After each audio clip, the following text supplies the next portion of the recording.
Hello? Is your name Fredrik Knudsen?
He said the thing T Alpog.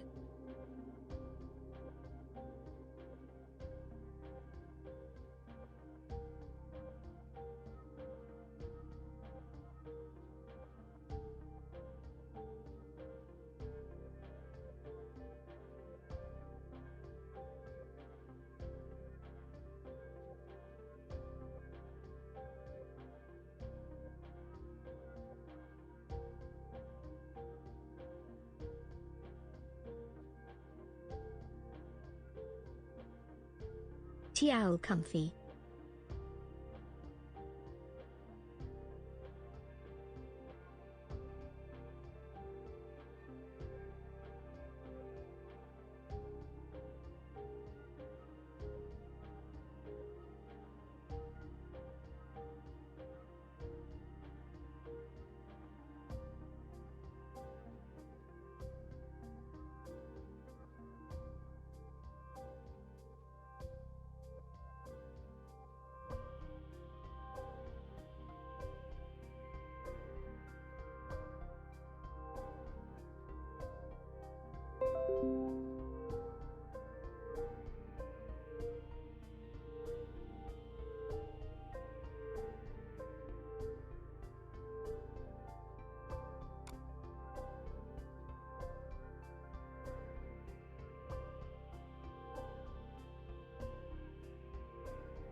I may have gotten a little sidetracked last night.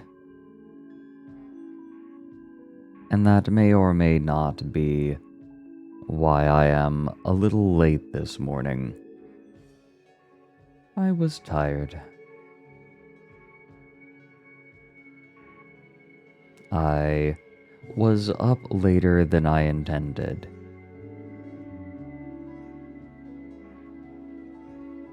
Oh dear. It was a doozy. The entire time I was messaging Vex.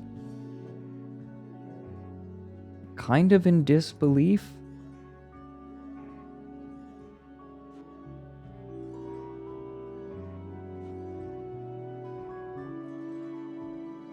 I felt like I needed Vex's support as I was going through it.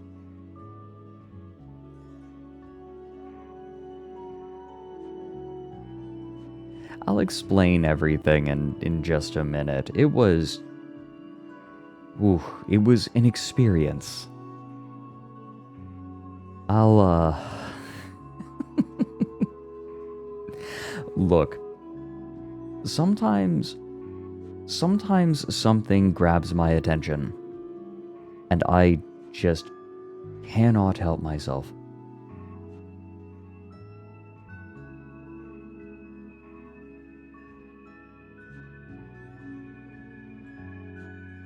And I spend hours and hours just digging into something. Correct, Ender. It is not Musk. This is completely different. This is completely unrelated to Elon Musk. It is completely unrelated to crypto, completely unrelated to any of it. But, I will get into it, and I will get into it in detail. I promise. I just wanted to mention a couple of things and do a couple of things first. That's awesome, Misa. Hey, Pizza Man, thanks for the 5 months. Gloomy Trait for the 8 months. Rate Lore for the 28 months. And Plico Plico for the 33. And also for the 500 bits. Don't think you can slip that through without me seeing. And Jordan Joel for the 100. Fidox for the 2 years before stream started. Trying to scare me while I was setting up. Joke's on you, I wasn't setting up yet. Because I slept in a little bit. Oop.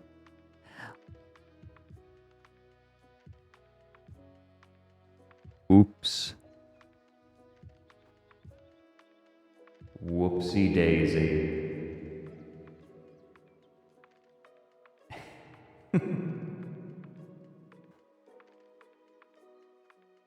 Did the reverb work? It should have. If not, I'm going to be mad. Okay, good. I was gonna say, I got voice mod. It better be working. Damn it. A couple of things I wanted to do. One, I wanted to mention something.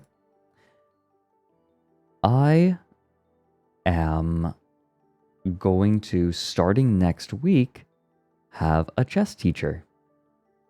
Slushy VRC, not Slush Dog, Slushy. I know lots of Slushes. Is going to be coming on next week and helping teach me a better player than I am. Definitely. But she's going to be helping me out.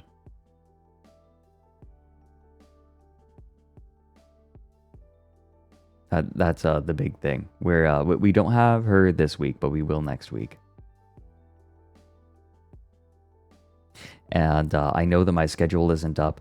A short version of the schedule, I am going to be streaming, every day this week, like normal. Tomorrow we're going to have Mary on to just yap. And on Saturday we are going to have Nick on. Mike Squandance High. Oh, thanks for the 28 months. Tremendous dump.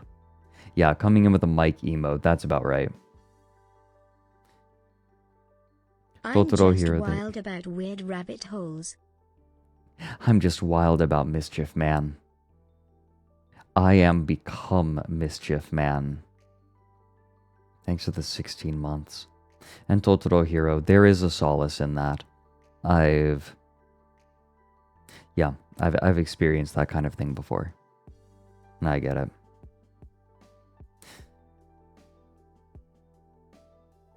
That there is solace to be had there.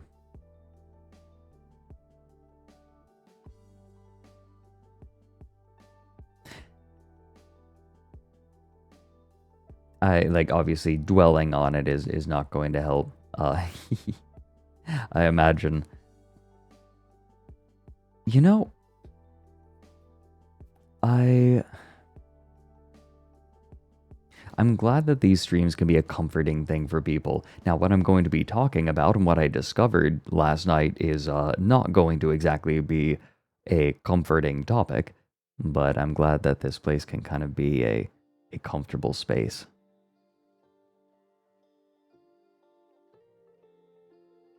And so that's what I'll do my best to do. Maybe that's the most I can do. Something...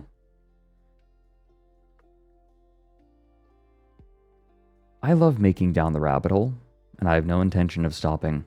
However, there definitely was a gap. Sometimes I wished that I could just make something delightful. You know? I feel like I'm surrounded by people who make delightful things, and I am constantly drawn to the complicated and the upsetting. And, I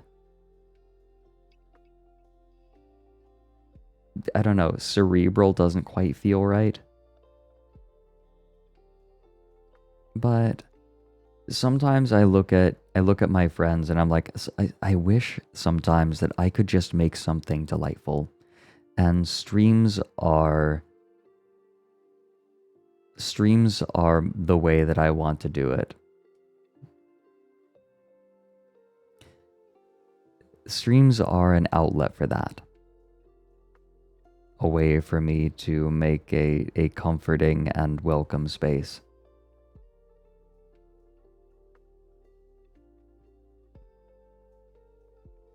I hope that it's delightful. I hope that I can be something just unambiguously nice, you know?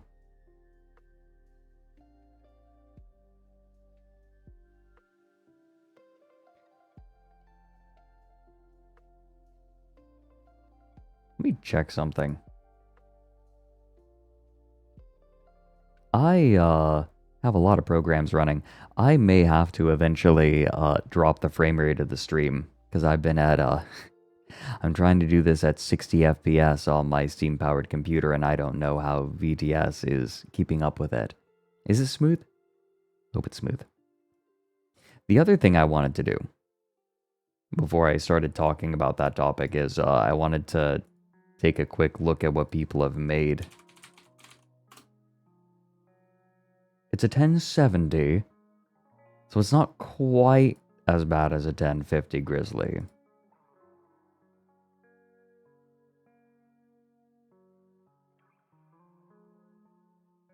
There's some cute stuff that is here.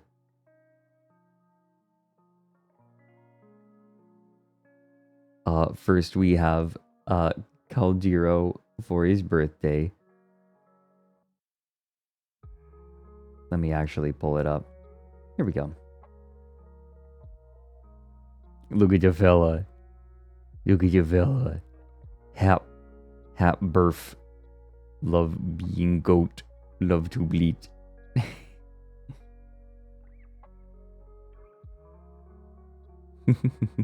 Happy birthday, Caldero. And this was really cute. I like this a lot. Josie Dearly made different Fred sketches, of which I am rather fond. Weird humanoids, as they call it. Check this out. We have Cat Fred, not escaping the Catboy accusations. Owl Fred, and then I love this. Hermit Crab Fred. The little dangly bits, the antennae, I guess?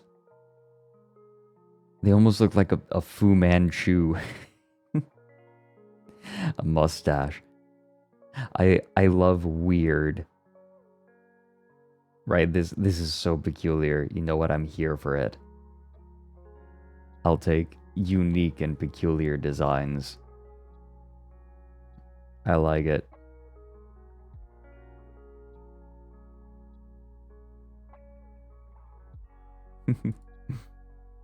Stolas Knudsen, yeah. Yeah.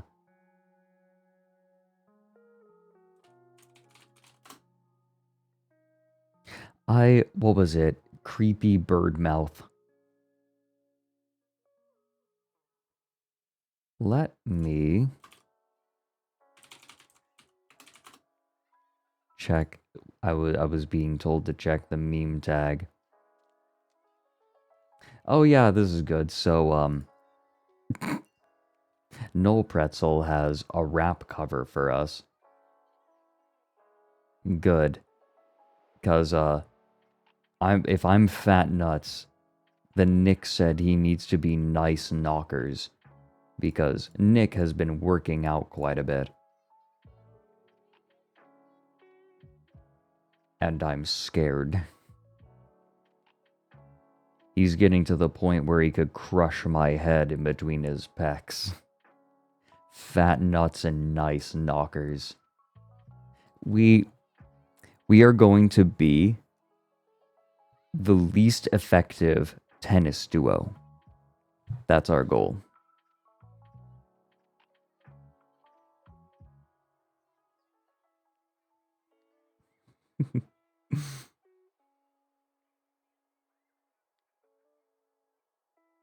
The pic of him. Wait, did he share a pic of himself with his face on it?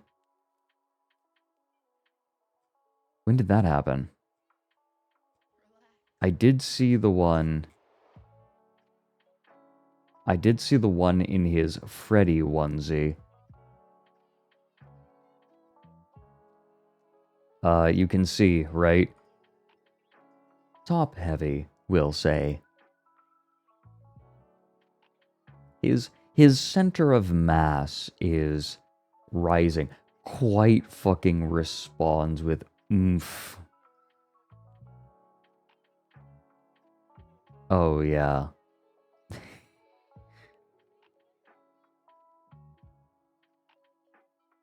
Are you kidding me? Quite. Kaio, of course, is sliding in, and Uki. Everyone's just sliding into Nick's replies.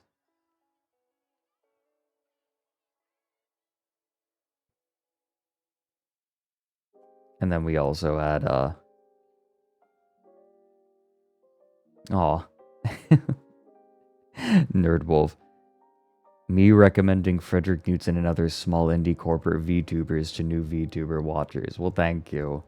This is a weird little corner that we've made for ourselves, isn't it? Nick's Bobs. Nick and Impressive Bob.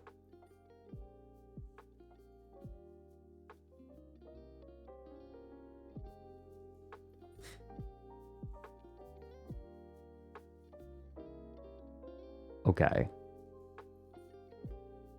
Hey. How dare.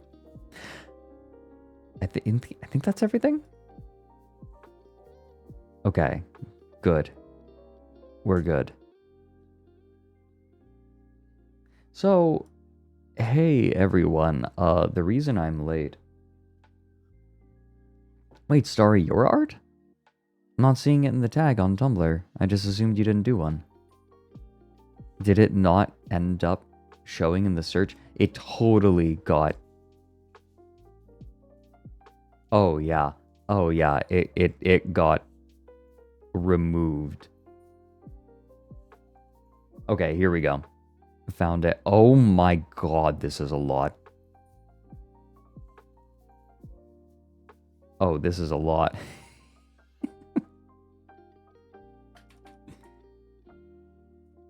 Oh, this is a lot to take in. Okay, I'm gonna make myself... You know what? I'm gonna do this. Hi. I'm down here now.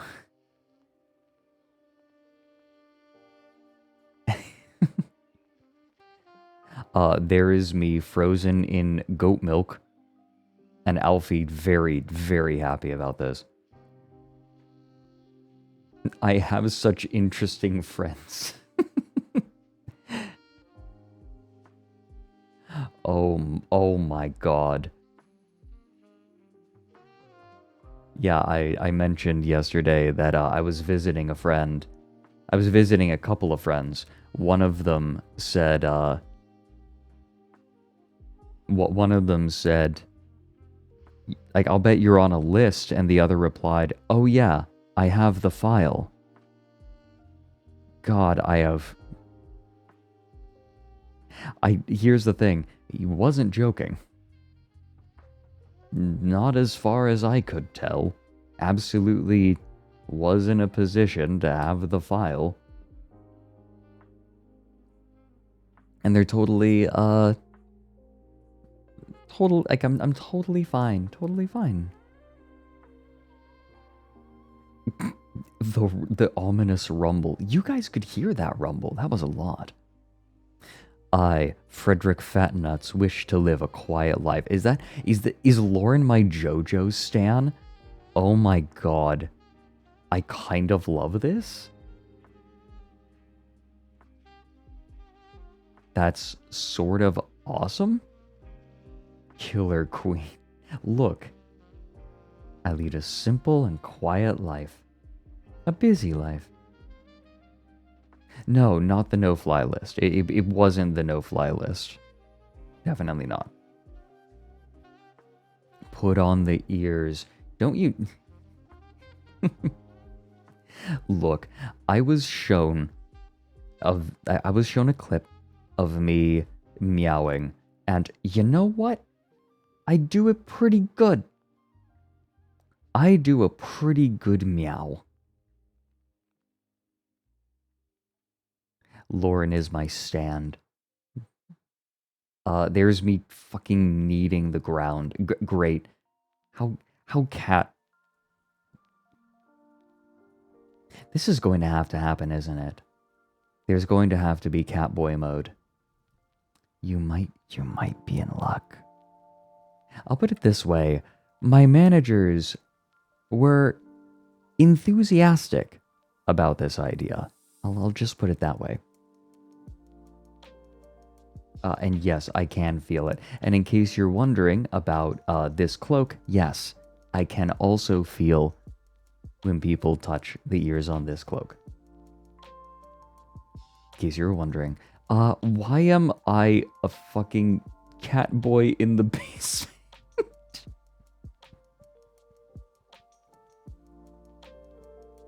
This is so sad. This is some Smurf stuff. For the twink drama.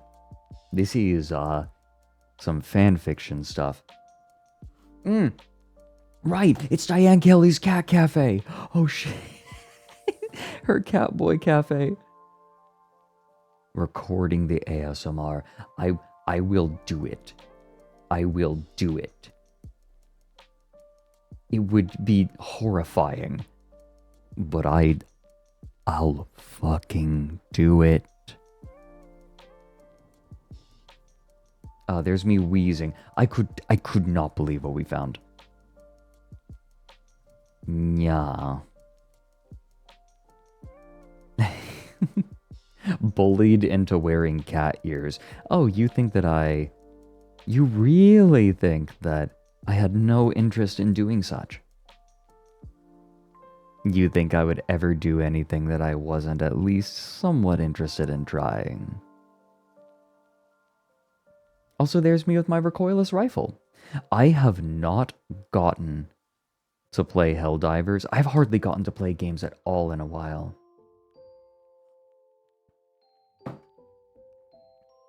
Oh, and petting Vex. Pet Vex, good. Good bird. Good bird. Good bird. I also pet the Vex. Oh, it's you being pet. Oh, it looks, you know what it was? It's the beanie and the skull face. So I was like, wait a minute. But I see it now, right? The outfit. Mike didn't really express interest in playing more Abiotic Factor. Also, there's so many details. The stretch. Trust me, I'm seeing I saw everything. Fuck you, Starry. Deserved what they got.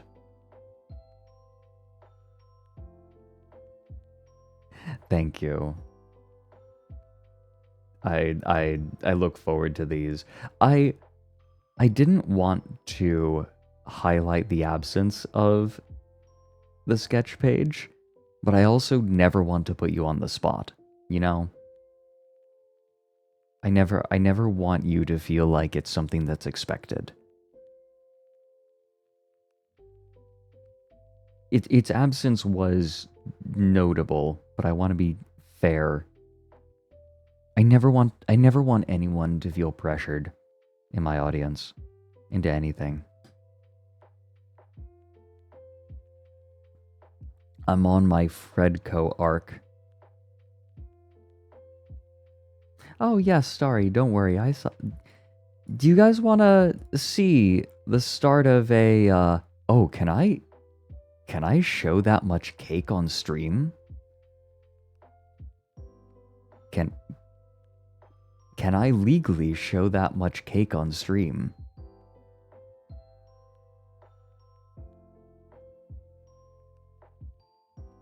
Oh, it's... Do it? Tempting. It's, Nick and Roy. How about this? If you are interested in seeing, some Roy cake and Nick... Very cute, by the way. I, won't go into detail. Not Luroy, Roy Kiato. I'll just link you to Starry Feather's Tumblr. So if you want to go and take a peek, go for it.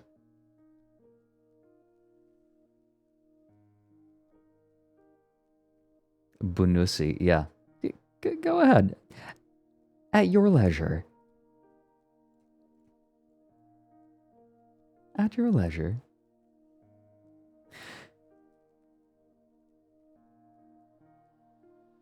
I feel like, maybe it is time I explain the rabbit hole that I went down last night. Yeah, you have to have Tumblr to see it. Just make an account. There are a couple of things I wanted to do beyond this. First, I want to explain what exactly was happening last night that caught my attention so much. And then also, CoffeeZilla just put out a video about the Rabbit R1. Oh, I do feel comfortable.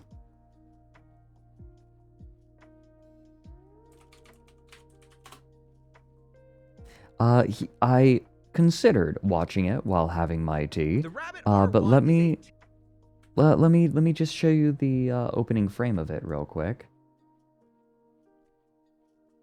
We were checking out. We've been talking about the Rabbit R1 a fair bit.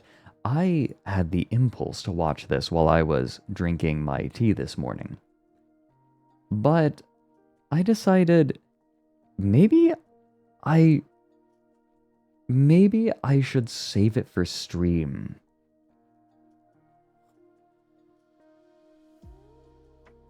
Would you all like to watch this together? It debuted 2 hours ago. What do you all think? Would you like to do this? Yeah, Jenny Nicholson is down there.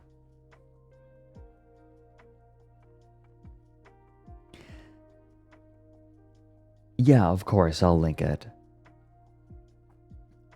It's Hooray Nightmares.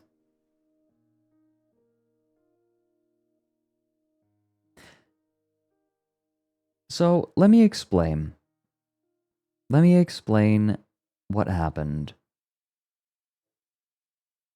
last night. Oh, I need to recalibrate.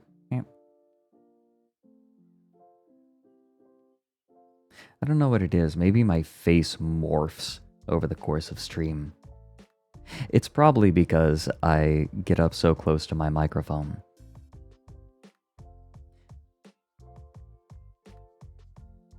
So, I have a question for all of you to begin this story last night.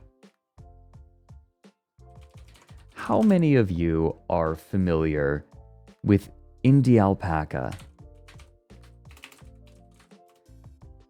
Indie Alpaca is a very sweet VTuber. The second weekend of Very sweet VTuber. A little while ago, they told the story of how... Well, I'll let them explain. How about that? I'll just show the beginning of them talking about this saga. While digging through my closet, I stumbled upon an old friend, my 3DS. Nintendo recently ended production on these systems, which feels like the end of an era. My 3DS has done so much for me, and it's sad to see it quietly forgotten as the Nintendo Switch takes the throne of handheld games. The 3DS helped me connect with friends in Animal Crossing, explore new worlds in Pokemon, and even save my life. No, I'm not talking about something cheesy where it's like, gaming saved my life because it brought light to me in a dark time. No, I am literally saying that my 3DS saved me from a man trying to kill me. Let's talk about it. So, I would recommend watching Indie's full account of this, but effectively what happened was Indie Alpaca started dating a girl in college, and this girl had a creepy stalker ex who ended up driving hundreds of miles to Indie's dorm and trying to find them and get in. It got bad enough that they had, well, I'm getting ahead of myself there. They got arrested and eventually ended up going to court for it. This person was relentless and showed clear intention of wanting to kill Indie Alpaca. However, when this alleged attempted murderer was outside of the dorm, this childish motherfucker brought his 3DS with him. And he had Street Pass on. Indie checked their 3DS and saw this dude. This dude had sent an email to the ex in question saying that he was that he wanted to kill Indie. So Indie saw this dude on Street Pass, looked outside their window and saw this greasy, the way that they described it, this greasy man pacing back and forth outside.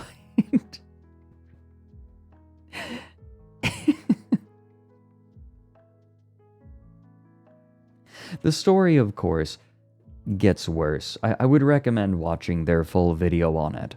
But, among other things, this dude, according to Indie, grooms minors.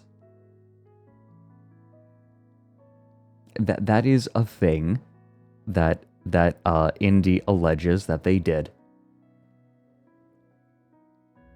This dude's a piece of work. What's the video title? Let me link it. in case you want to watch. This is the first video in the saga. You can find the others. They have a link to part 2 in the description. Yeah, going full Major Klugs wizard. This is where my Discord got doxed on 4chan. So, watching these videos was not the rabbit hole I went down last night. Indie wisely said that they didn't want to link to... Okay. Recently, they uploaded a part 3 because it turns out that the person in question, who they named Eugene, discovered the video. The videos, plural.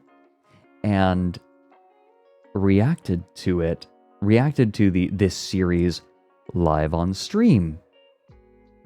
And Indie refused to give Eugene's information. Doesn't want to drive any viewership to him. But, I've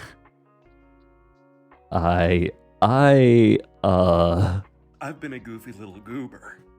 I was a goofy little goober last night, and I decided to do a little bit of digging. And I found this man's Twitch channel.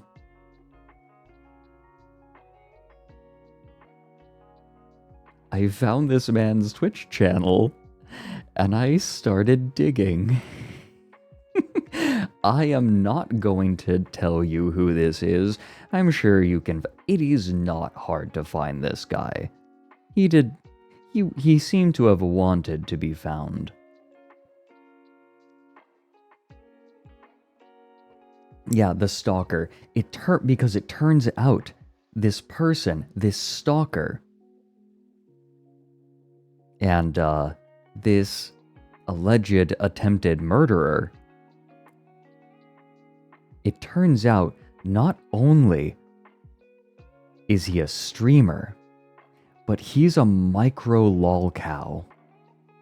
Now, a lot of people don't know this, but a lot of people just, when they hear lolcow, they think, oh, Chris Chan, oh, DSP, oh, Wings of Redemption. These are just the big ones.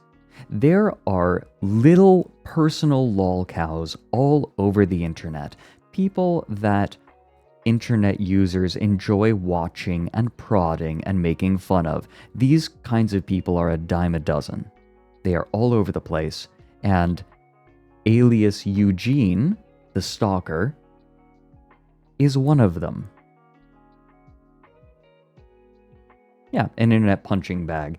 And Drachenlord is one of the big ones. He is one of the big ones. This is like a tiny one. This dude pulls a maximum of 100 viewers. Maximum. But when I was checking him out last night, he had 20. Right? Nobody's, profoundly unentertaining person, and the only people watching him are there to watch him rage.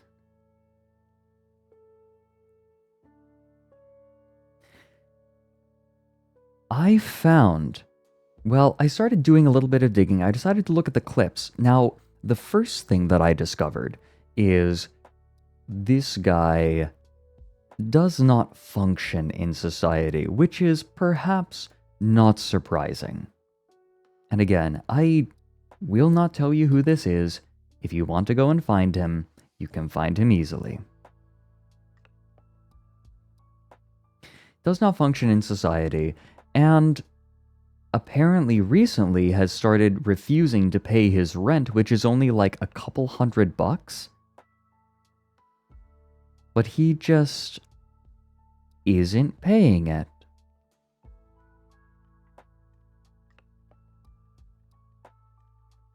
And so now he owes his... I don't know who his landlord is. I think he's staying with friends or some sort of family friends.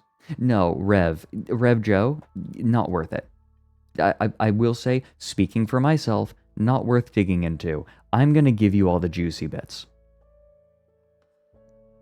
there is no need for you to go and look this guy up because I'm going to tell you everything that you need to know.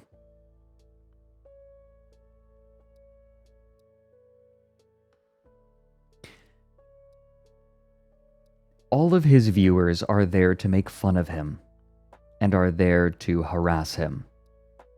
And he is stuck in a position where he needs them. Yeah, don't tap the glass.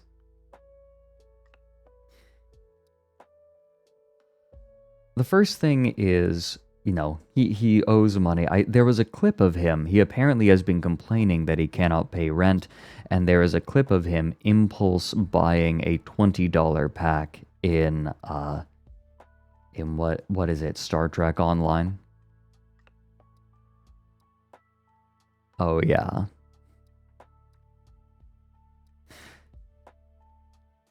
But I also found the stream of him reacting to Indie Alpaca's video. I could not believe what I was watching.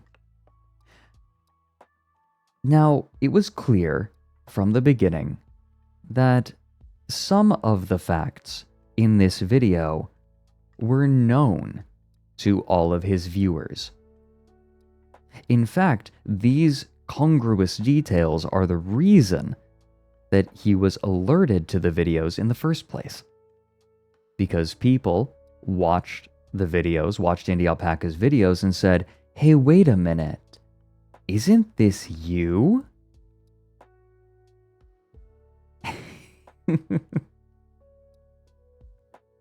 So as he's watching them, the most peculiar thing happens. Indy talks about how... Now, Indy admits that they embellished a few details, but not to the extent of, only for comedic exaggeration. You know the kind that I'm talking about. Now, the viewers were, whenever Indy was doing an impression of this stalker, his chat would explode and say, "He totally got you. He has you perfect, right? That's totally you." Embellished but accurate, yes. When Indy tells the story of how he drove all the way to his college campus, he at first says, "That's a lie." And then he proceeds to say that he was there and that he was escorted off campus by campus security. And I can't help but wonder, why, Mr. Eugene, were you there? What were you trying to do? He comes up with some very bad excuses as to why Indie Alpaca's story is a lie. The most embarrassing one was Indy mentioned that the stalker was walking up and down the halls. To which the stalker replies, "The doors to a dorm are locked. You're not supposed, you can't get in them without a key." Anyone who has lived in a dorm, myself included, knows that it is vanishing, the difficulty of getting into a dorm where you are not living is vanishingly, easy. It is so easy. The difficulty is vanishingly small. That's what I was trying to say. You just come in behind someone. Yeah. Or you just wait at the door and then come in when someone else opens the door. I did that all the time, right? People do that all the time. They forget their key or whatever. But this person's excuses are quite poor. His excuses effectively amount to "nuh-uh" and then confirming the details, while adding some extras. Now, one detail that Indie Alpaca either did not know or did not share was that this dude was such a problem that he was given an ankle bracelet that would start going off if he got within 2 miles of the college campus.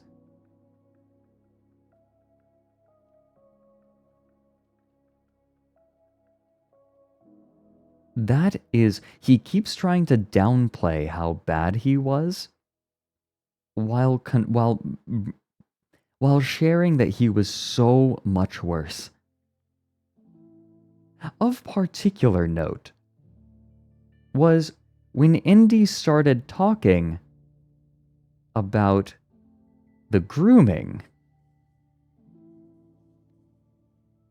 I was watching Eugene, I was watching the VOD of Eugene's stream.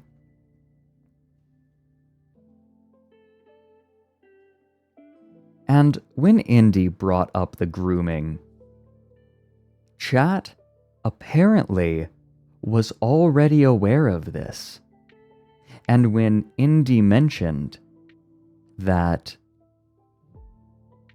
the stalker complimented a girl by saying that she had the body of an adult woman, right? That she had the body of a 12-year-old, chat went, 12? Where have we heard that number before? I do not know the backstory. I do not know what chat knows, but it was clear that they were already familiar with this story. And when Indy brings this up, as he's watching it on stream, guess what he says? Guess what the stalker says? Nothing. Nothing. He just stays silent and tries to ignore it. He tries desperately to just let it pass and doesn't bring it up. He just keeps saying, this is a lie, while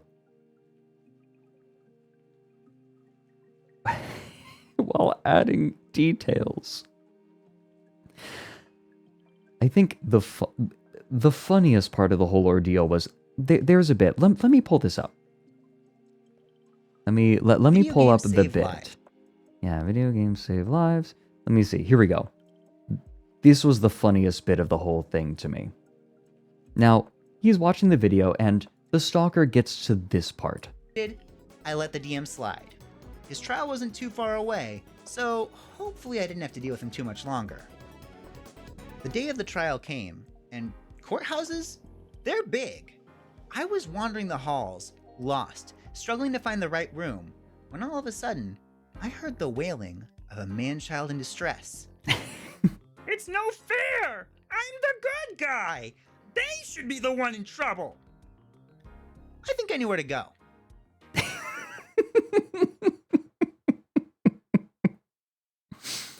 Do you want to know what his reaction was to this? This guy, the stalker, do you want to know what the stalker's reaction to this was? His reaction was to call Indy the arsler. That was it. He didn't even try to deny it. He just called him the arsler and kept going.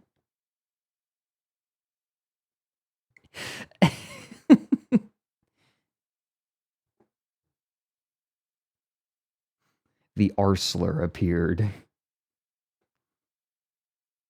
How caked up can I be?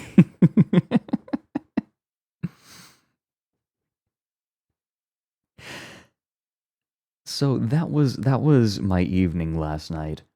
I stayed up too late digging into Eugene, this guy.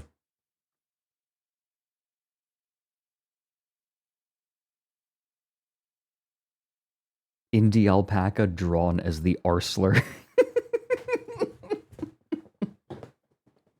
Now again, this stalker, this alleged. Now I should say, he was served in court. right? Like, there are court documents. So he certainly was harassing Indy enough to be given a restraining order, and apparently did go to jail. Oh yeah, he, there's a lot. I don't want to tell the entire story, but this guy is one hell of a piece of work. Yeah, a court sentence and we're past alleged. The grooming is alleged. But this I'll let you watch Indy's videos if you desire to learn more. This is the second video.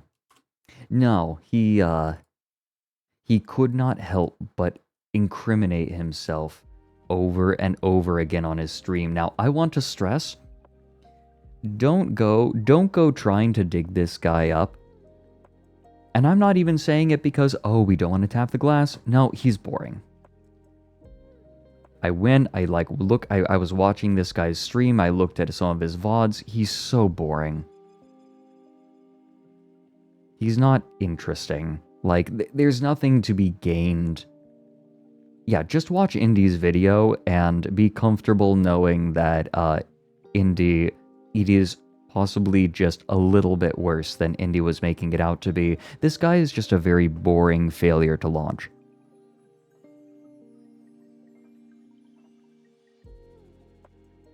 Yeah, the worst transgression, being boring, exactly. Now, look. Sometimes I say, don't tap the glass on principle. Like, I don't want to be directly impacting people's lives. We are here to look. And I firmly believe in that ethos. However, if I am all, like, if you want to go and, like, I'm not going to stop you from looking, right? Like, just as long as you don't tap the glass. But what I will say is, this is a case where there's just nothing there. Don't go looking, not because I'm afraid you'll tap the glass. Don't go looking because it's boring. Indy pretty much covered everything that you'd want to know. Yeah, exactly, Kodiak. We have a prime directive. Don't touch.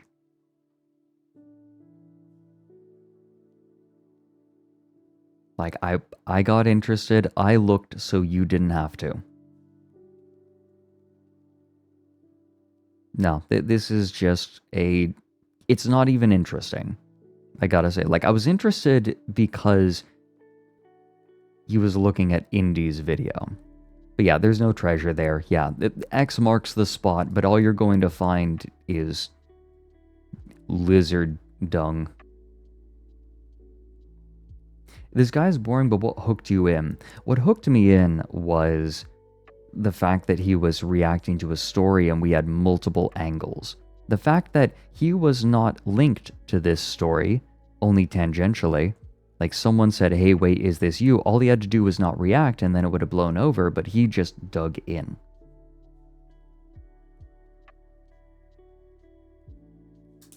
Now, this is different from someone like Chris Chan, who is profoundly interesting in a lot of ways. Right? That whole story is obviously very interesting.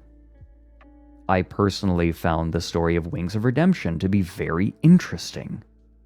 Right? There is something interesting there. Here, there's nothing. It's just dull.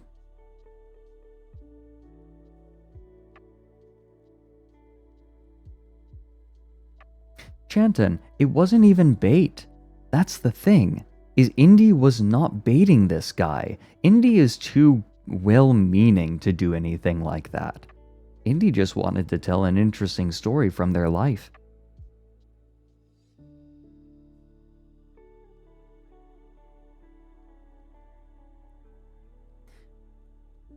And then this guy couldn't help it. The problem is that this guy is a dime a dozen. Chai!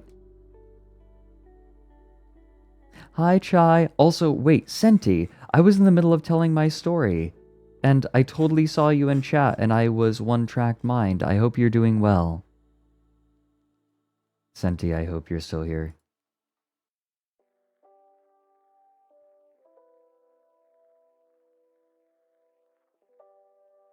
I'm gonna message Senti, because I don't want them to think.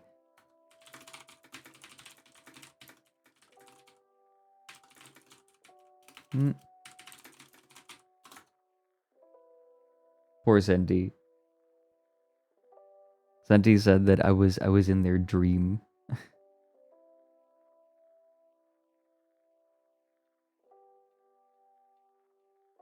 Ooh, tie-dye. That is uncomfortable.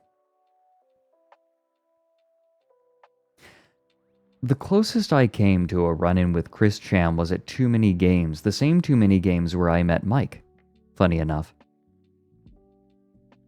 I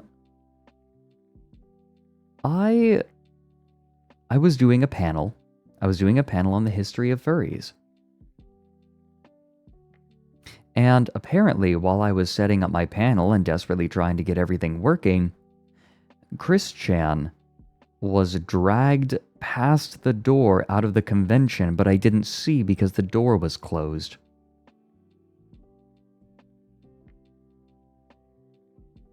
I remember someone coming up to me near the beginning of the convention and telling me, "Hey Fred, did you know that Chris Chan is going to be here?" And I replied, No I didn't. And they said, "Are you going to go see them?" And my immediate response was, No, why would I want to do that? Why? Who? Why would I ever want to do that? I want to stay as far away from my topics as I can.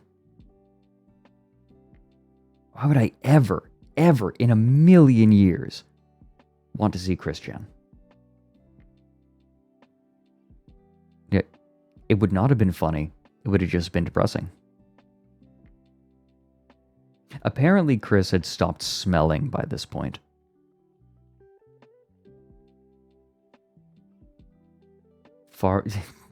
Chai, you're not a furry. I know you, and you're not a furry.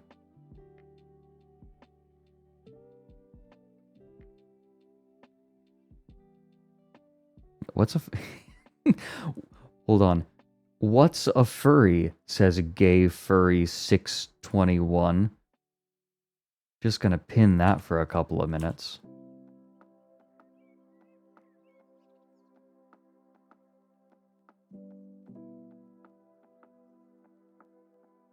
Good.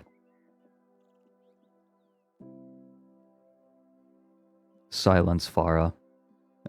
Ban Farah. I'm banning anyone trying to give me advice.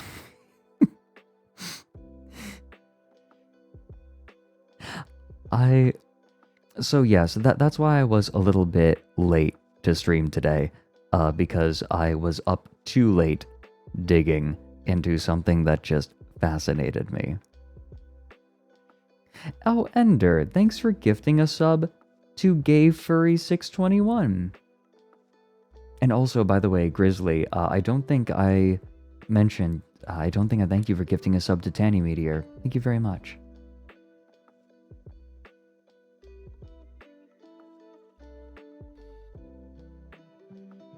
I think Lord Eelhorse as well. Did I miss yours? I think I might have missed your 16 months. Thank you. If not, thank you twice.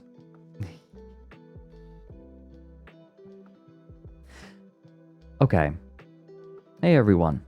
CoffeeZilla released a new video about a stupid AI device that we've talked about on stream, the Rabbit R1. I was going to watch it during tea time today, before stream, but I said, you know what? I would rather watch this with stream. So, how's abouts I go use the loo real quick, make another cup of tea, and we check that out together, because I am curious. I saw that CoffeeZilla was on Twitter the other day asking for anyone from the company to reach out to him with some information, like with any information. So I am very curious to see what CoffeeZilla has this video.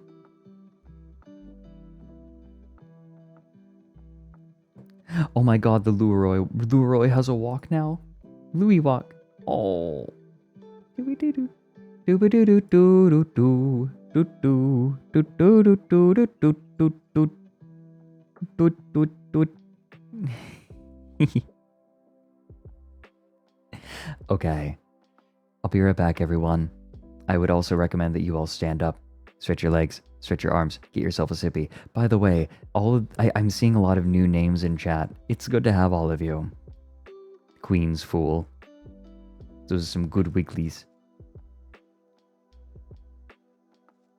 But yes, I did get a little bit caught up in telling the story of my discovery last night. So I would say, stand up, stretch your leg, zzz, stretch your arm, zzz. Get yonder selves a sippy. I'm gonna be back in just a couple of minutes. Won't be long, promise. The water should still be hot, actually. I set my kettle to hold the temperature. So be right back.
That reminds me, I have some very good news, everyone. Tea Owl Dumpy is in the works. I got the thumbs up from my manager. I had the budget for it. For an animated Tea Owl Dumpy. Who is coming? I feel like owlets are so round. They're so rotund. They're perfect for it, right? You all will do a wonderful job of shaking your dumpies.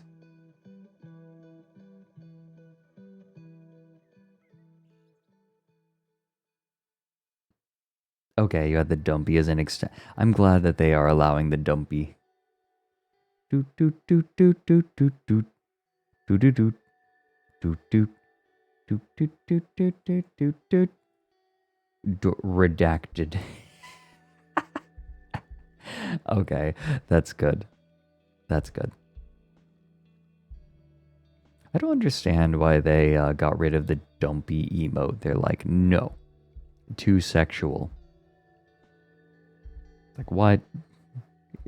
Come on now. Come on. Who's a little freak? This is Mochi, the owlet.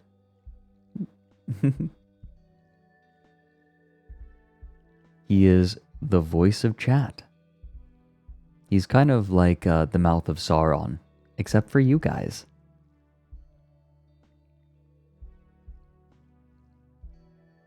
X depicting anus. And then just don't have it. Hey, don't pet me. I love having the fella on my shoulder. I like being able to. Only the truth. Oh yeah? Yeah, what's your truth? I'm speaking my truth. God, I hate that phrase. Speaking my truth. How about you speak your experience? It's trying to give someone's personal account more credence by conflating it with the truth. I find it to be weaselly rhetoric. That you're a fairy.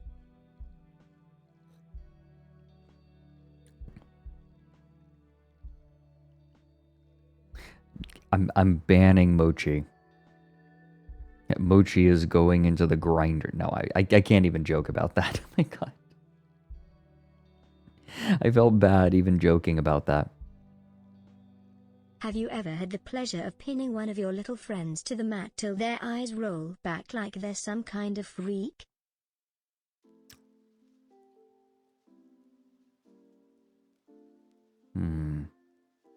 Have I?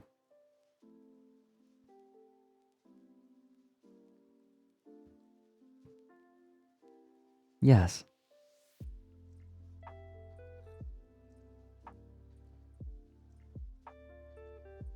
Oh, not in the way you're... No, not in the way you're thinking. No, never mind.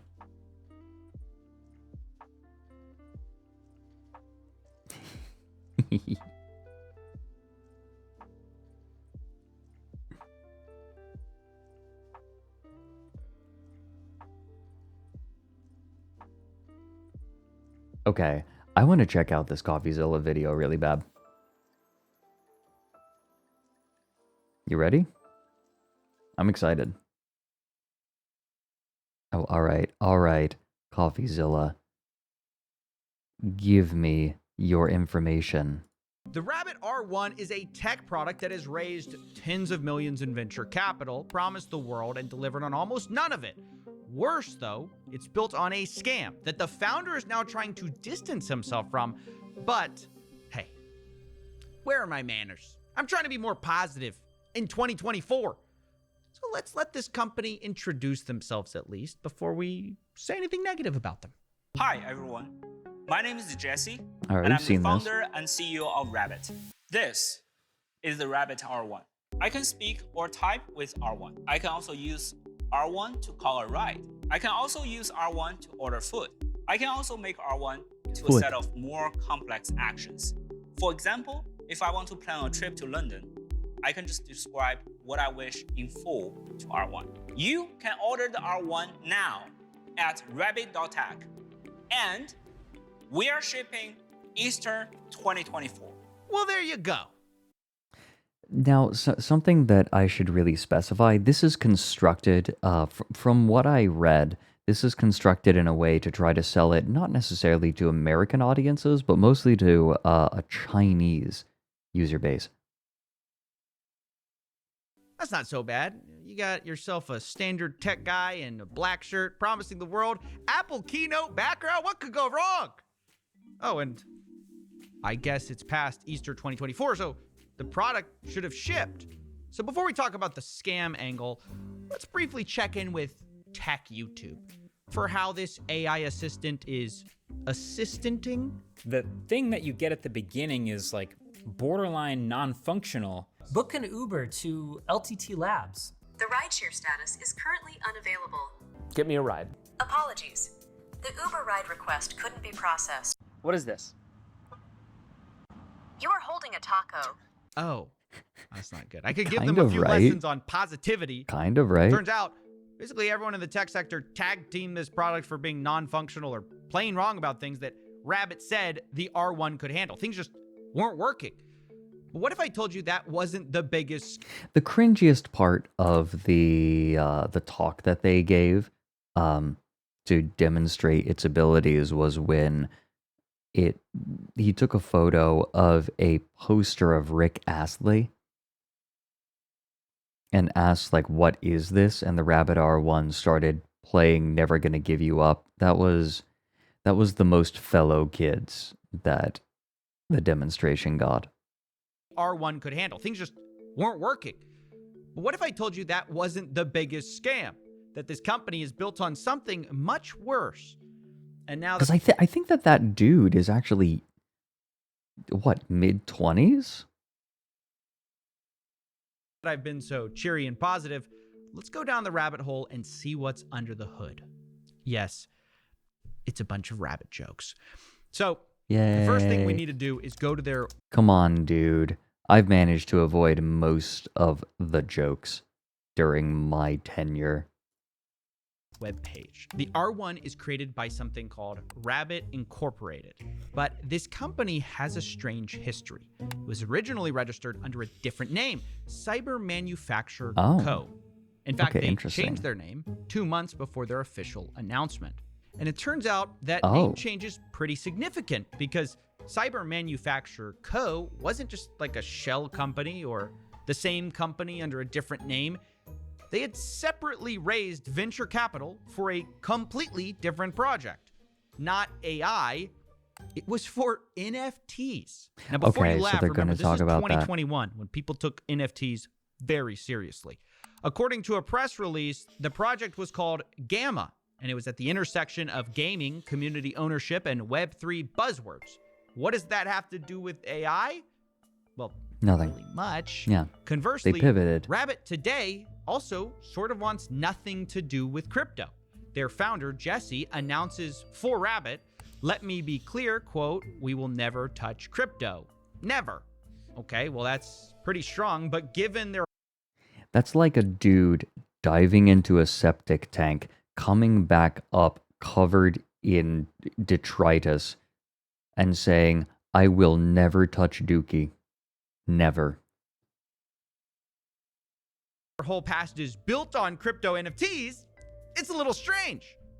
Now, when Gamma is brought up, Jesse doesn't really deny that he ran the project. He sort of makes it sound like it was no big deal, just kind of a thing of the past. Quote, did he really try to say crypto was just a phase, Mom? Gamma was a fun little project I was involved with during early COVID time. My main work is to build a Unreal Engine 5 space station themed game that I later open sourced.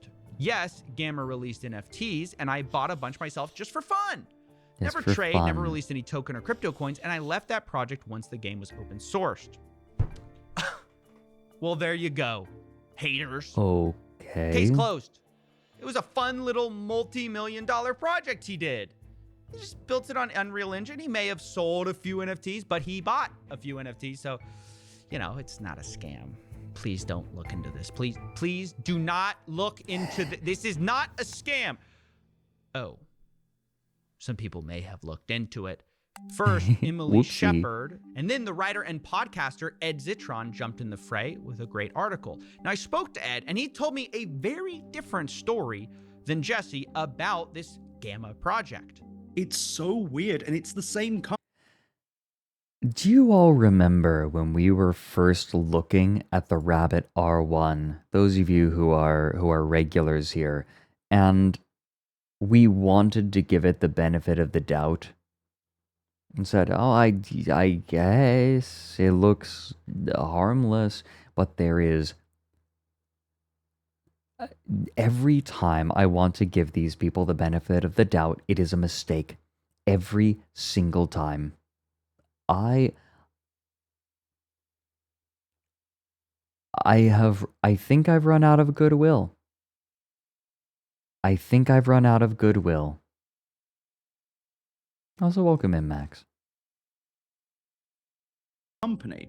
And in 2021, they raised this 6 million. And we clowned on it, but I remember it being a little bit more respectable than some others. I remember the big criticism was, why would I ever want this?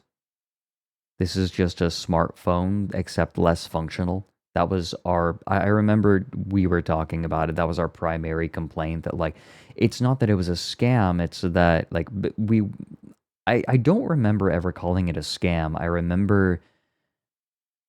remember saying that there is no use case for this thing, that it is just a worse smartphone, and there's no reason that it shouldn't just be a smartphone. Why would I want this? Why would I want it? It's another couple $100 down the drain that could go to something better. And then Jesse Liu, across several hours of Clubhouse that I like that stalker's rent subjected myself to, promised the world and more. Now, I have to say, promise the world and more is slightly inconsistent with fun little COVID project. So I decided I needed to listen to these recordings of Jesse talking about Gamma myself back in the day and find out who was really telling the truth. Jesse or Jesse? I don't want to make Gamma, or none of us want to make Gamma as a hype and dump program. This is a legit team with millions of dollars of fundings behind. Basically, we're dumping millions of monies into it just to make sure that it will be a next level experiences. Okay, I have. Do you all remember? You know what? Does he show footage? Does he show footage? It looks like he. Yeah, okay, he does show footage. Admit, it definitely sounds like Ed is right. This is sold as whatever the opposite of a quick NFT hype and dump project is. And this is where things get much weirder. So NFT is only just the beginning, Shows the very beginning of this. We probably think that the NFT part will only take, no more than 20% of the entire weight of this entire Gamma project. So after NFT, we have this huge groundbreaking ideas about Gammaverse. Then after that, we have this, again, huge groundbreaking ideas about the clean energy versus Gamma coin. And that, the chances that Gamma coin become the first small loan of $1 million, carbon neutral, but actually carbon negative crypto 2.0 or Bitcoin 2.0. I think that's completes the entire Gamma story. Hopefully now you're starting to see why I think it's strange for Jesse to claim that Gamma was a fun little project. What? Okay, hold on, chat. I feel like I'm a little bit lost. What does he mean by carbon negative? What, is he going to install carbon scrubbers? What? If you're making shit, but yeah, power consumption, they plant trees. It reduces your carbon, but how? Like, what do you mean when someone says carbon negative, you gotta put a big asterisk next to it and make a big footnote. Like, that footnote's gotta be House of Leaves style. Like, you can't just hand wave that shit away. That's a load-bearing phrase. Come on. Come on.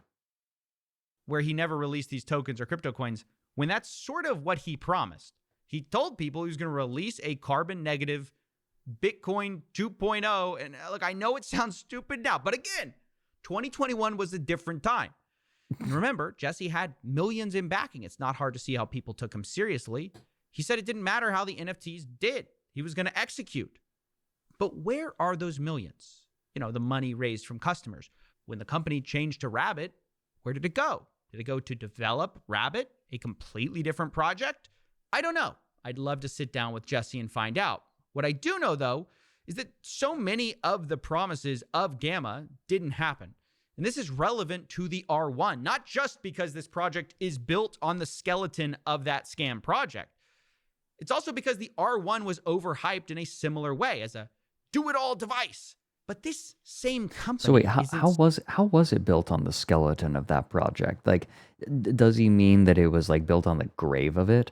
Because when he says skeleton, it makes me think that like the Gammaverse was sort of a proof of concept or something. I think he more just means that the company died, like the Gammaverse project died and he moved on.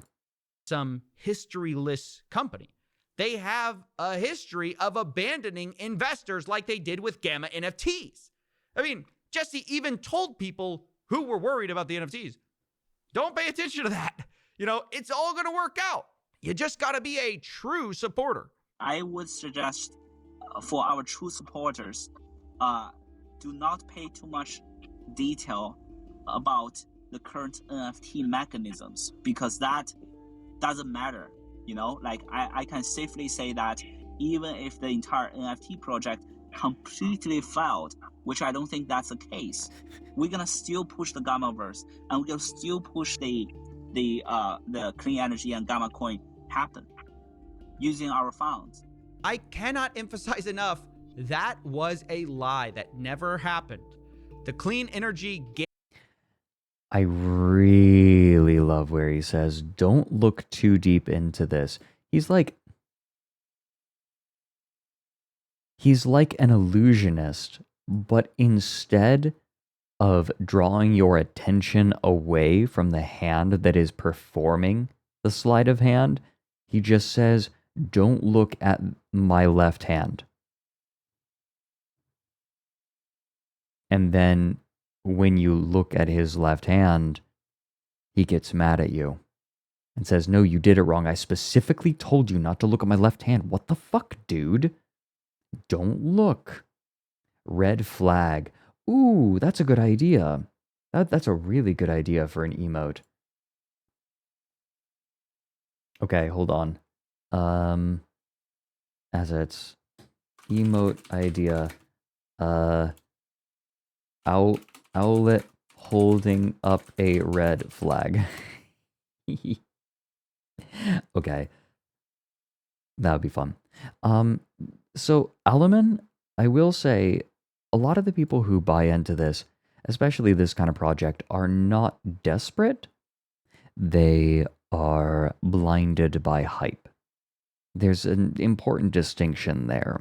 I think a lot of mainstream crypto preyed upon desperate people, but this is a little bit different. This is preying on hype more than desperation. Gamma coin never got published or built or launched, even though Jesse said they were going to do it. They had the money.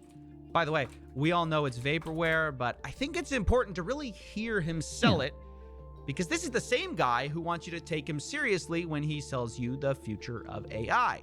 Take a listen to the whole vision really laid out. Gamma coin, which is basically Bitcoin 2.0, that is 100% generated by clean energy.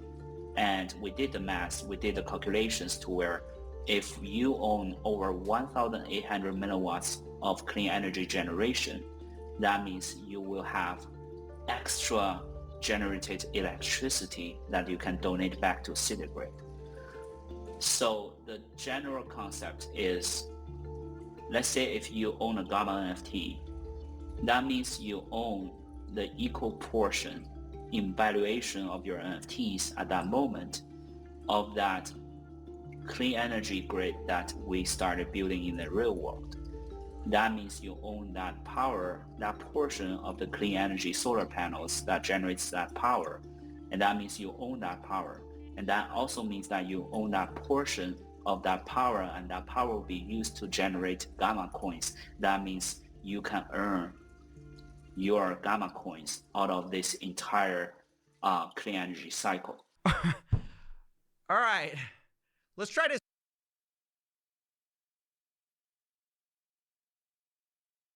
Does even he know how this works?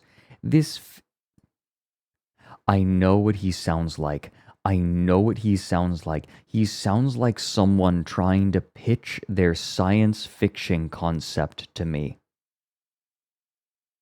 I have a great idea for a science fiction novel. See, their money is all like generated using clean energy, and when people they have the money, then they generate the clean energy, and then they very quickly start. Their description falls apart very quickly into sentence fragments. How many of you have been in this situation where someone is like sharing their idea and it kind of falls apart like this? Will be used to generate gamma coins. That means you can earn your gamma coin. My point, like, I'm not saying this to make fun of people who have like weird concepts. God knows that I have had my share of wild concepts that never panned out. But this is very clearly in the concepting phase. And the fact that he cannot concretely explain how this works goes to show that there is either no interest in making this actually work, or it's not concepted well enough. It's not like he hasn't actualized it. But you know what? I don't think that there actually was any intention to actualize it, because as long as the idea stays in the ether, it can be anything. Do you remember when we were looking at the website for this project, and we did a little bit of rhetorical analysis where I asked what the project was promising? A lot of people were saying that the project, it was using incredibly vague buzzwords and not really being specific in any particular way. I remember a lot of people said, it's promising nothing. And my response was, no, it's promising everything. Because as long as it hasn't actualized, it could become anything. The idea is like a stem cell. A stem cell can eventually become any other kind of cell, and that potential is exciting. People want stem cells. Like, the idea of having a project that could become anything is more exciting than having it actualize into anything specific. Because that is also how the market works, right? Like, you buy a share of a company and who knows how much money it could be making you. There's an emotional excitement. And that is what is being used to sell this project. Out of this entire clean energy cycle. All right. Let's try to. Solaris energy implied to be crypto. Indy, my understanding of energy credits and Stellaris isn't that it's not. So, Indy, I don't think that it's supposed to be crypto from a. Is it in a pre-Sapient event? Because my understanding was an energy credit was just like a credit saying, oh yeah, there's this much energy that's stored and it can be traded. Like the currency is effectively on a gold standard, but instead of gold, it's energy. Disbelief for a second here and figure this out. Basically, he's saying buying NFTs somehow would build a clean energy grid, which you would sort of co-own, which would make clean tokens, sort of the thing. And look, I know that sounds a little insane, but the funny thing is, it's sort of the most sensible part of this project, because as I learned, that wasn't even close to the end of it. They were saying there was going to be a storefront on, I think, Fairfax Avenue. Okay, see, now we're getting into territory that I'm not aware of. Across from Supreme in LA. They were going to do a comic book. They claimed there's a Discord comic thing. book? Yeah, they said a comic book, a TV Why? show, an MMORPG, and at one point, yes. And then Jesse Liu at one point said that the future of this thing you would control using your brain logic. It is insane. Am I the only one who doesn't know what brain logic control is? Look, when I first heard this, I thought this cannot be right. This project is already crypto plus NFTs Wait, plus clean. say this again? An MMORPG, and at one point, yes. And then Jesse Liu at one point said that the future of this thing you would control using your brain logic. It is insane. Am I the only one who doesn't know what Your brain brain logic logic. control is? Look, when I first heard this, I thought this cannot be right. This project is already crypto plus NFTs plus clean energy plus comic books. Surely they aren't going to wrap in AI as well, right? The ultimate goal is that each NPC will be powered by AI algorithms, and then you will be interact directly with them using your natural language and your brain logic. I think that will be the ultimate goal. And when I say ultimate goal, I don't think that's like a 10 years plan. I think, in the next couple of years, we might just have a very good chance to achieve it. Oh my god. So he did. He promised it in 2 years. Oh my god. Okay, well, why not toss in AI to the buzzword salad? In fact, I guess it maybe relates it more to Rabbit. Maybe we do have the connection, right? The brain logic interface is the connection. I mean, why not just make it the Matrix while you're at it? I mean, it surely is a Matrix to my extent and to the original concept of the Matrix that, you will be reborn with your alter identity in this metaverse, and whatever you do in the real world matches the exact consequences in the digital world. Okay, did this man just do the if you die in the game, you die in real life, unironically, while selling NFTs?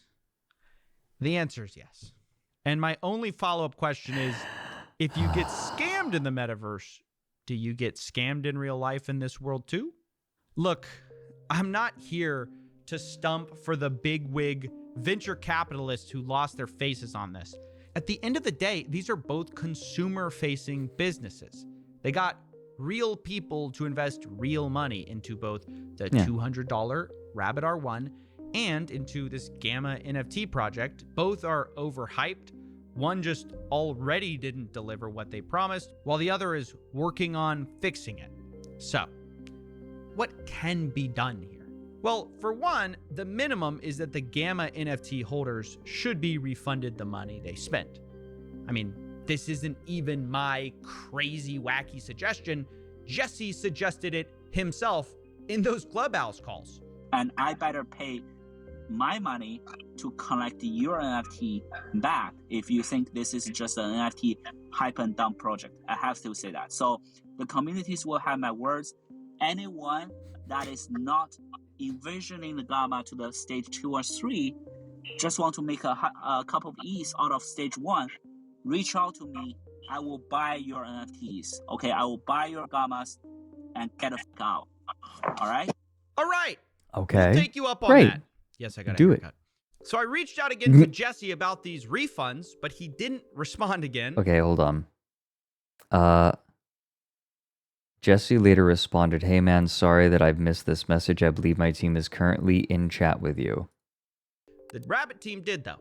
They told Hey, me Jesse Mary. would not refund investors. The quote was out of context. Mary, the Mary, project Mary, was never hi. abandoned. It was actually open sourced. What does that mean? Well, Rabbit claims that Did you just call me a mailoid? I make stuff up all the time. Did you just call me a mailoid? the Gamma team delivered everything they promised in 3 stages. The one problem is the 3 stages they gave me aren't the 3 stages they promised. The metaverse, by the way, they said they created too, is not a metaverse. It's an Unreal Engine project file that I downloaded to play. It's based on a starter game called Lyra. You can see the starter assets here. Oh my god. Okay. John talks about this a lot. I also am an enjoyer of John, Jawum. Maybe we should check out one of his videos because Lyra has a little bit of info behind it. I wonder. Let me see if I can find the video about that. Jawun. There we go. John. Crypto. Where does he talk about Lyra? Maybe if I look Lyra? If I look it up. Let me see. Maybe it's this video. We'll go looking. Things Gamma did do Let's check out some John after this. made the game so buggy that it crashed every minute. But it gets worse. The Rabbit team denied Gamma ever promised the carbon negative coin, which they repeatedly promised. They said, the coin you referred to never materialized, nor was it ever promised or delivered. Now, obviously... So, short version of Lyra, by the way. Lyra is just one of the default Unreal Engine projects. It's very common in crypto asset flips because all of the code is right there and it's relatively functional, and someone who maybe doesn't know better might look at it and say, oh yeah, this looks fine. One of the hallmarks is leaving in the really atrocious motion blur effect. I thought I had a stroke. Here I was listening to Jesse promise it, but also he even put it in a video saying, explaining Gamma with our roadmap. Ultimately, our efforts will lead to the Gamma token, the first ever carbon negative cryptocurrency powered by our sun. Together, we will create a sustainable future for all life on the planet we call home. Join the Discord today and meet your fellow crew members. Gamma. Meet your fellow Discord kittens. I don't know how they could have been more clear. I think it's amazing to have them say now, we never promised that. Only to find a roadmap video with you promising, in big letters, carbon negative cryptocurrency. It's just gaslighting at this point to pretend otherwise. What is funny is that Rabbit also mentions clean energy initiatives they say they did, like reducing gas fees. But again, that's not what they promised. They promised a clean energy grid. Jesse also promised it on Discord. His post was in Chinese, but he's clearly talking about OpenSea transactions being used to buy land to build the clean energy grid, which is going to help mine Gamma coins, which is... So, here's my question. Which city is this power going to? Where are they going? Oh my god. Did he buy more land in the metaverse? Metaverse. Hey, Leif. Thanks for the raid. Welcome in, everyone. Exactly what he said on Clubhouse. I mean, these people are contradicting themselves in multiple languages. So I'll let you decide at the end of the day if the Rabbit team is being honest here. Towards the end, they even tried to tell me that Gamma, in our opinion, and as stated in the fact sheet, has no connection with Rabbit. My immediate thought when he says that he is going to create a carbon negative coin that powers a city, my first thought is all of the big tech bros who want to make their own cities in the desert. You have a lot of these projects happening. The most extreme version of this was Saudi Arabia's Line, which was a 150 some odd kilometer long city that is as tall as a skyscraper and goes deep into the desert. Trying to construct these societies, but like, how are you going to get people to move in there in the first place?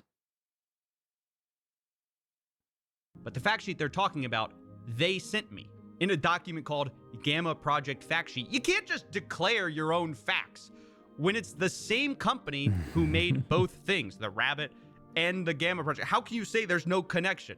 But after realizing no accountability would be taken and no refunds would be given by this project, I began to feel bad for Gamma investors. It made me wonder, what else is this team hiding? Well, I decided to find out. Oh shit. Wait, is there going to be another video on this? Okay, we're definitely going to have to watch that when it comes out. I will be damned. Part 2 coming. Yeah, please. Yeah, that is one hell of a cliffhanger. Yeah, Charming Viking. That was... We talked a little bit about the line here. And that was my assertion. I think we even brought up the comparison to Kowloon Walled City. No, I was on Mary's stream we were talking about that. But Mary, how are you doing? If you are still here. If not, that's chill. I do that a lot. I dip into people's streams and I'm like, hi. And then I'm like, oh, I need to work. And then I dip. It's maybe a bad habit. And with Mike, I do that with Mike. Yeah. I come in, I crop dust Mike.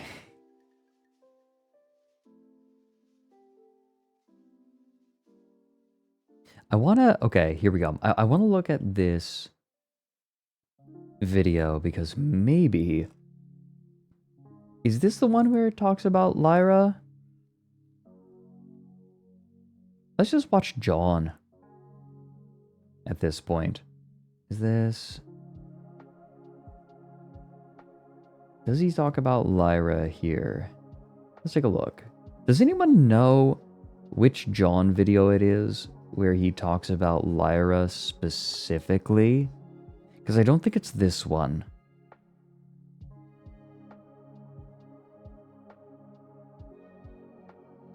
Not Red Eclipse. No. Denji. Lyra is a...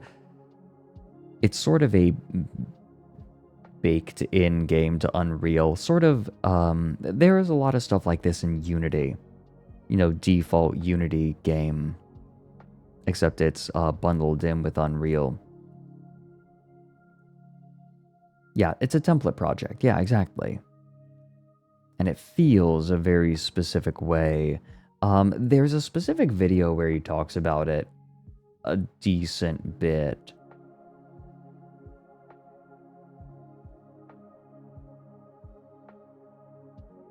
And I really... I wish I knew which specific video it was where he talked... Is it Kiraverse? He does bring it up frequently, but I don't know in which specific video. Yep.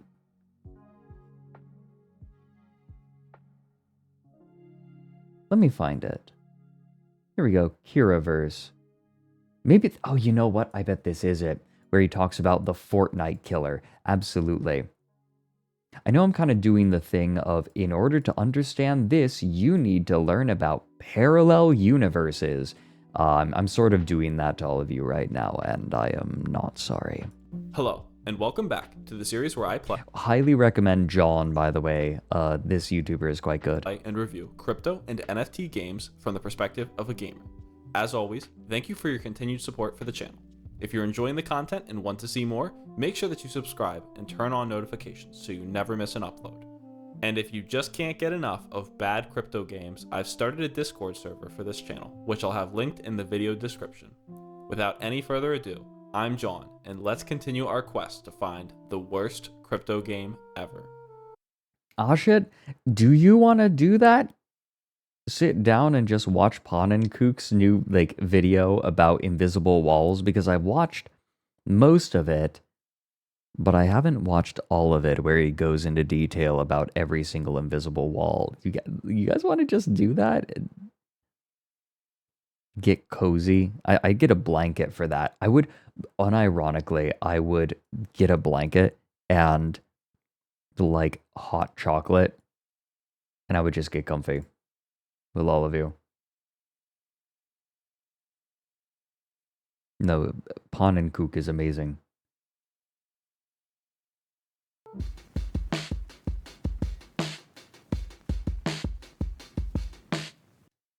This review was written and recorded on Kiraverse's first day of public play, January 12th, 2023. Hooray. Since then, the team behind Kiraverse has released a few small updates that fix some of the issues that I mentioned throughout the video. Because of this, I do want to give the developers credit for quickly fixing many of the issues that I had with the game. However, I'm going to leave in the parts where I mention the issues, as I think it's still important to note the things that were missing from the game at launch, so when I go back and play the game later, we can see just how much it has improved from the first beta version. When I mention something that they fixed in between me recording and editing the video, I'll have a note on the screen. Curiverse is an online multiplayer game created in Unreal Engine for gamers across the globe to play, compete, and earn achievements to unlock or rent characters, skins, weapons, and more. Curiverse is developed by the AAA game and technology development studio, Param Labs. Curiverse was first announced around last September, and since then, they have had private alpha and beta tests leading up to today, which marks the release of the game. What the hell is that giant horse with a rider? That's a bought asset, right? Like they just purchase. How much you want to bet they purchased this on an asset store and then just made it big and round, but not round? Game's first public beta.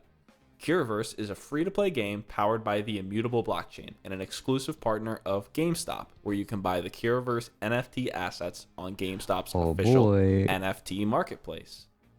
Oh, you didn't know that GameStop has an NFT marketplace? Well, as part of GameStop's revolutionary turnaround plan for the company, they have branched into the world of crypto and NFTs. However, the marketplace has generated GameStop a revenue of about $390,000 since it launched a bit over half a year ago. I believe that number could be referred to as a rounding error for a company as large as GameStop. Some of the things that you can buy on the marketplace include NFT music videos, which you can watch without owning the NFT, JPEGs, and items for a few NFT games that nobody has ever heard of. Anyway, on the homepage of the GameStop NFT marketplace, we can see Curiverse proudly displayed. Here, we are presented with options to either play for free or buy game assets. Let's take a look at those game assets. Param Labs. Okay, I haven't been keeping up with the crypto world very much. I have a question. How many NFTs, like I know the NFT, maybe, okay, hold on. I'm working backwards. I'm thinking faster than I can talk. I think when AI art became a thing, lots of people started positing that this would be perfect for NFTs because you can just churn out art and it doesn't matter how it looks, right?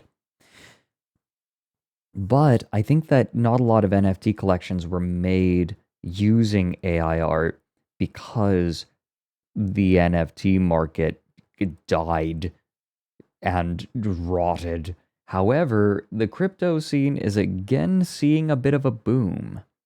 So I wonder, are we going to start seeing some more NFT collections trying to take advantage of the AI hype train? Yeah, it came a little late, didn't it? It came just in time to become the new thing to buoy tech bro stocks. Labs has released a Kira Genesis collection containing 9.9k avatars. These avatars range from a price of $97 at a low to a price of $59 billion on the higher end. Obviously, nobody's going to be paying $59 billion for this. This is just listed as... you see, it's 420.69, 420 Ethereum. Ha. Joke, or to catch some sort of idiot. But even on the lower end of the scale, $97 for one in-game skin is pretty ridiculous. Assuming that there's 10,000 avatars at a price of $90 each, we're looking at just around $1 million of revenue for Param Labs for these Curiverse avatars. Certainly not an insignificant amount of funding, so my hopes for this game are high. A AAA game and technology studio with $1 million in funding should be able to deliver a very polished and professional game. I'm not going to be buying Akira right now, though. I want to make sure that I enjoy the game before buying a skin for it, obviously. So I clicked Play Now and was redirected to the Curiverse homepage. My first impression of the Curiverse homepage is very poor. The site, Curiverse.game, is rather unpolished for the claimed AAA studio. Most of the buttons and links on the site are broken, and it seems that they just used the same template that every other one of the NFT games we've played in the past used. Additionally, there are a number of spelling and grammar mistakes all throughout the website. Scrolling through this website, we can view of spelling and grammar. We support Al NFTs, as in Big Al's from Toy Story 2. You're moaning over all the NFTs. I'm so sorry. Don't use bits to call me a bottom. stakes all throughout the website. Scrolling through this website, we can view a trailer of the game. Oh boy.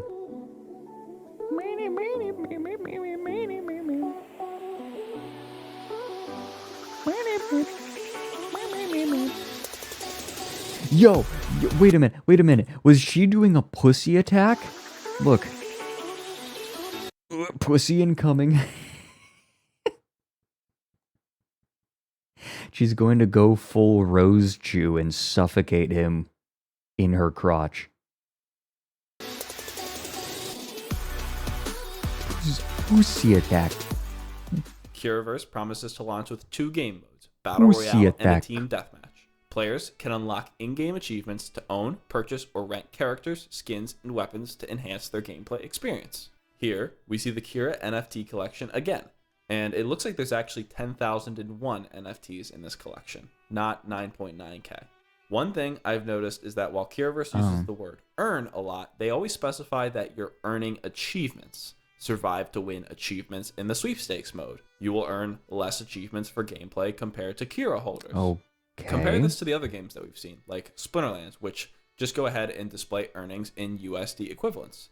So, because of this wording, I don't think that Curaverse is a play-to-earn game, but it sort of presents itself in a way that it might become one in the future. I don't know. Anyway, Yeah. I found this confusing. They specify that This, again, this sort of rhetoric is really useful when trying to gain investor funds, because if the actual product hasn't materialized yet, then the potential earnings are infinite. the in-game currency, Kira Bucks, are not a crypto and definitely not an unregistered security, so they're basically the same as V-Bucks or Riot Points. Regardless, the main point of Curaverse is that you can eventually use NFTs from other collections as in-game avatars. This serves to give many NFTs a use case when they did not have them previously, as they were nothing more than collections of poorly drawn JPEGs. But as you can see on the game's website, to get your NFTs in the game, you need to fill out a form, which doesn't appear to actually be accessible today. The need for this form is because the developers of Fill out this form, and then there's just no form, and it looks like a button, but you can't click it. Oh my god, I hate this. I hate when companies update certain aspects of their website, but then it breaks other aspects of the website. And you can't actually you have to like figure out weird hacky ways to do the things that you need to do. And makes me urge to kill Rising. Curaverse need to model, rig, and test all NFTs individually. They can't just load in the JPEG or a model and have it work right out of the box, but that should be obvious. In my opinion, this art style is gross. Quality of most NFT art collections. Yo, hold on. Wait, what was that? This art style is gross. Oh yeah. Oh yeah.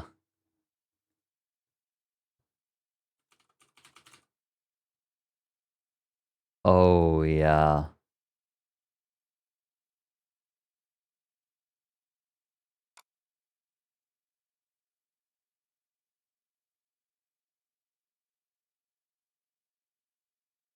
Wait.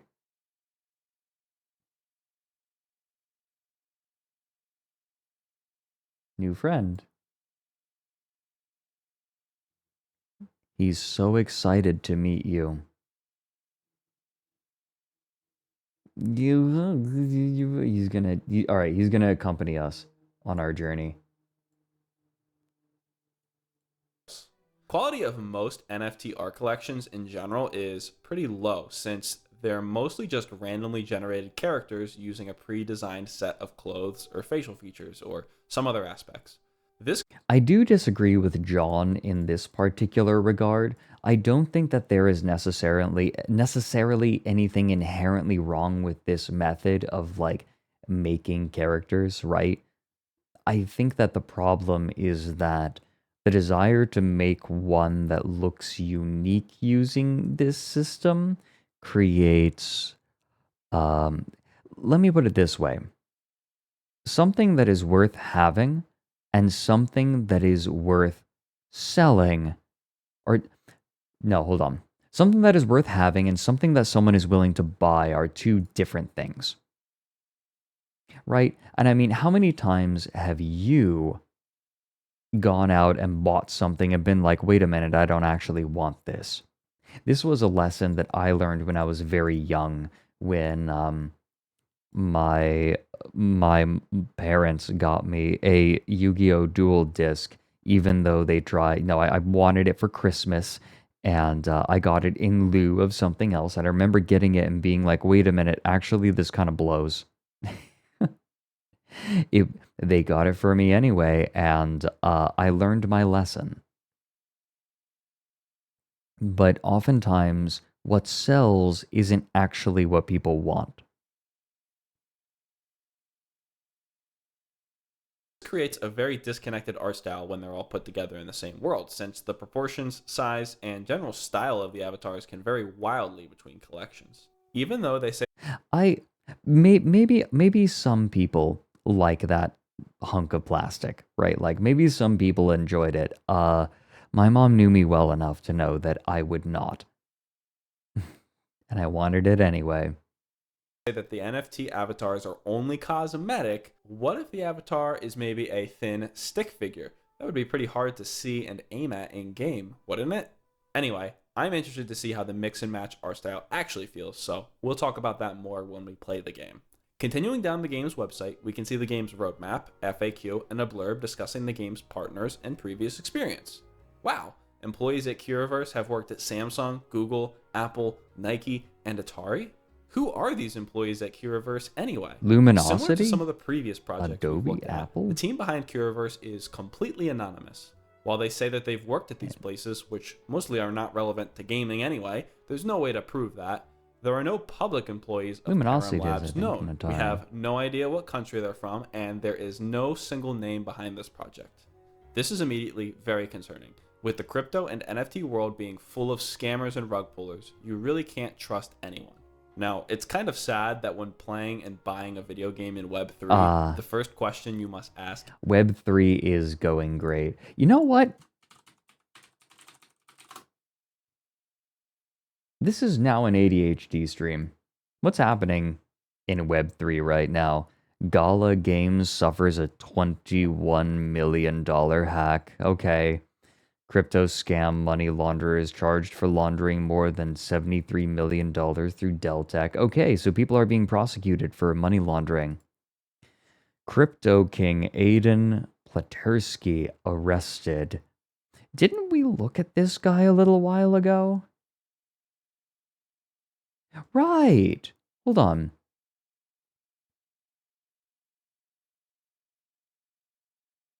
Yeah, even after being sued, filing for bankruptcy, and being kidnapped and beaten by angry investors,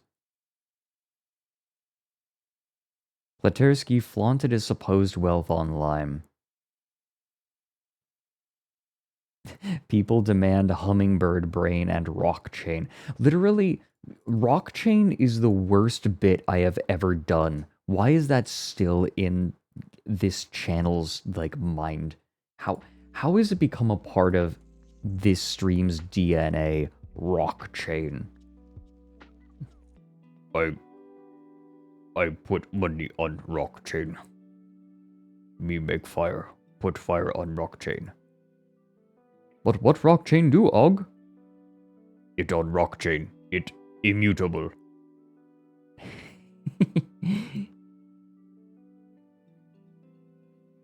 Pump.Fun suffers $2 million loss to former employee. Okay, right. This was one that I wanted to share with all of you. Pump.Fun. Penis lol. Oh, thanks for the 31 months and for the penis.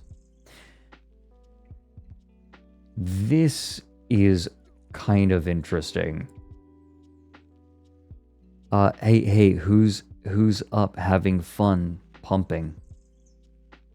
Uwu. $2 million loss to former employee who claims he wanted to kill the project for inadvertently hurting people. Pump.Fun is a Solana-based meme coin generator that soared to popularity recently amid a resurgence in meme coin trading. That is happening. A bunch of crypto prices are like spiking right now. Don't worry. I mentioned this before, but crypto is something that will always be interesting to a small group of enthusiasts.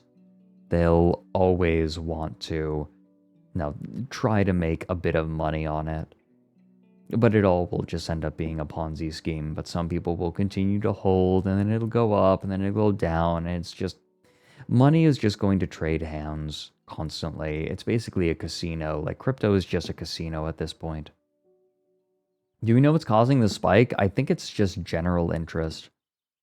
It also could be AI, like that hype around tech again. To my knowledge. Like, I think it's just social movement. Like, I couldn't tell you precisely. I stopped monitoring it very closely for a while.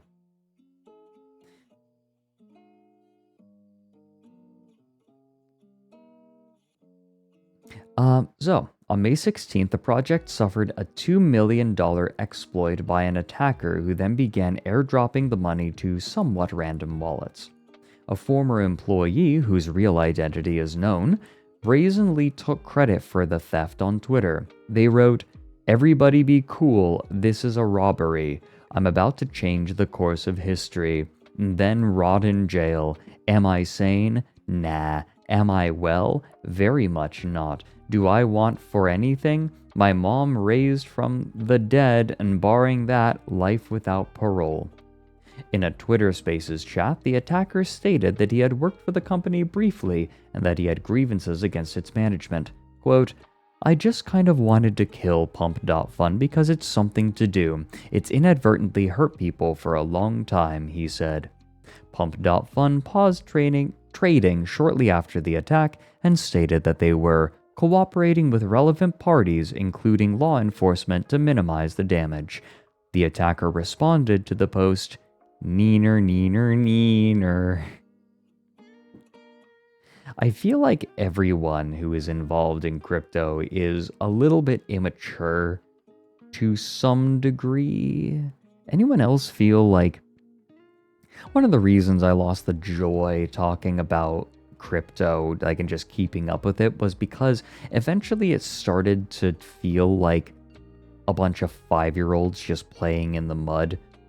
And while I'm glad, I'm glad they're having fun, it's not exactly interesting. And it's also very messy.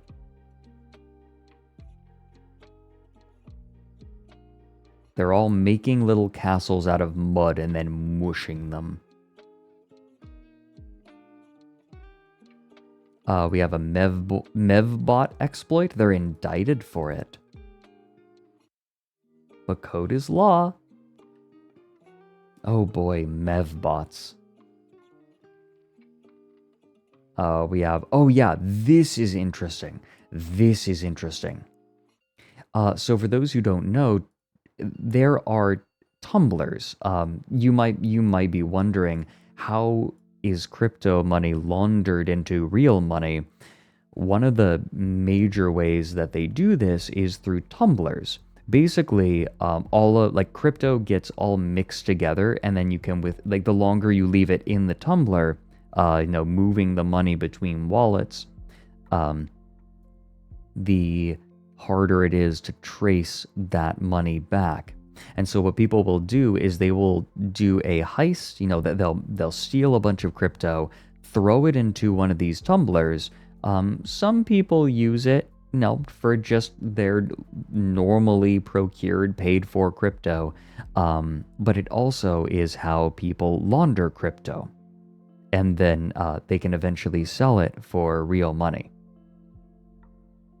No, real life money, fiat currency, whatever you want to call it, right? Like money where you can actually go down to the corner store and nab a packet of cigarettes. That's my point. Useful money. Yeah, exactly. Cash out. You get my point. It's very annoying trying to be good faith when none of the actors in the space are acting in good faith. But the point is, one of the most popular crypto tumblers, which is used frequently for laundering cryptocurrency, one of the developers of Tornado Cash, one of the most popular ones, was sentenced to more than 5 years imprisonment in the Netherlands. This is actually a major development. Huge development. Because one of the people who made one of the most popular cryptocurrency laundering methods has now been charged and sentenced, not just charged, but sentenced. Alexei Petersev, one of the developers of the Tornado Cash mixing service, was found guilty of money laundering and sentenced to 64 months imprisonment in the Netherlands. Prosecutors claim that Petersev knew the service was being used to launder money, but chose not to intervene. They argued that, although the developers could not necessarily prevent bad actors from laundering money through the service directly, they could have done more to prevent people from using the web interface to wash funds from known criminal wallets. The case is a concerning one, as sanctioning software developers for how the code they write is used, particularly when it comes to software intended to protect privacy, has frightening implications. Although there is some precedent in the United States that code is speech and merely writing and publishing code is protected by the First Amendment, which, if you ask me, is kind of an interesting thing. I don't know how much I'd agree with that, but okay. That obviously does not apply to the Netherlands. A collaborator to Petersev, Roman Storm, is set to be tried on charges of money laundering and sanctions violations in the United States in September, and that case is likely to grapple with this exact issue. Now, this is where the writer's bias is showing through a little bit. Molly White is a figure in Wikipedia, right? And there is a big desire for freedom of, the sharing of information. And let's get one thing straight. Molly is a saint, and we appreciate Molly for everything that she has done and is. But this is definitely a little bit of writer bias kind of seeping in here.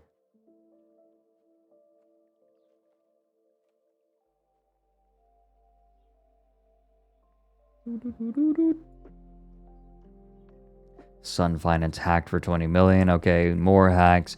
Cypher contributor admits a stealing over 300,000 due to crippling gambling addiction. This is not the first time that we have seen someone lose a bunch of money in crypto and then blame it on a gambling addiction.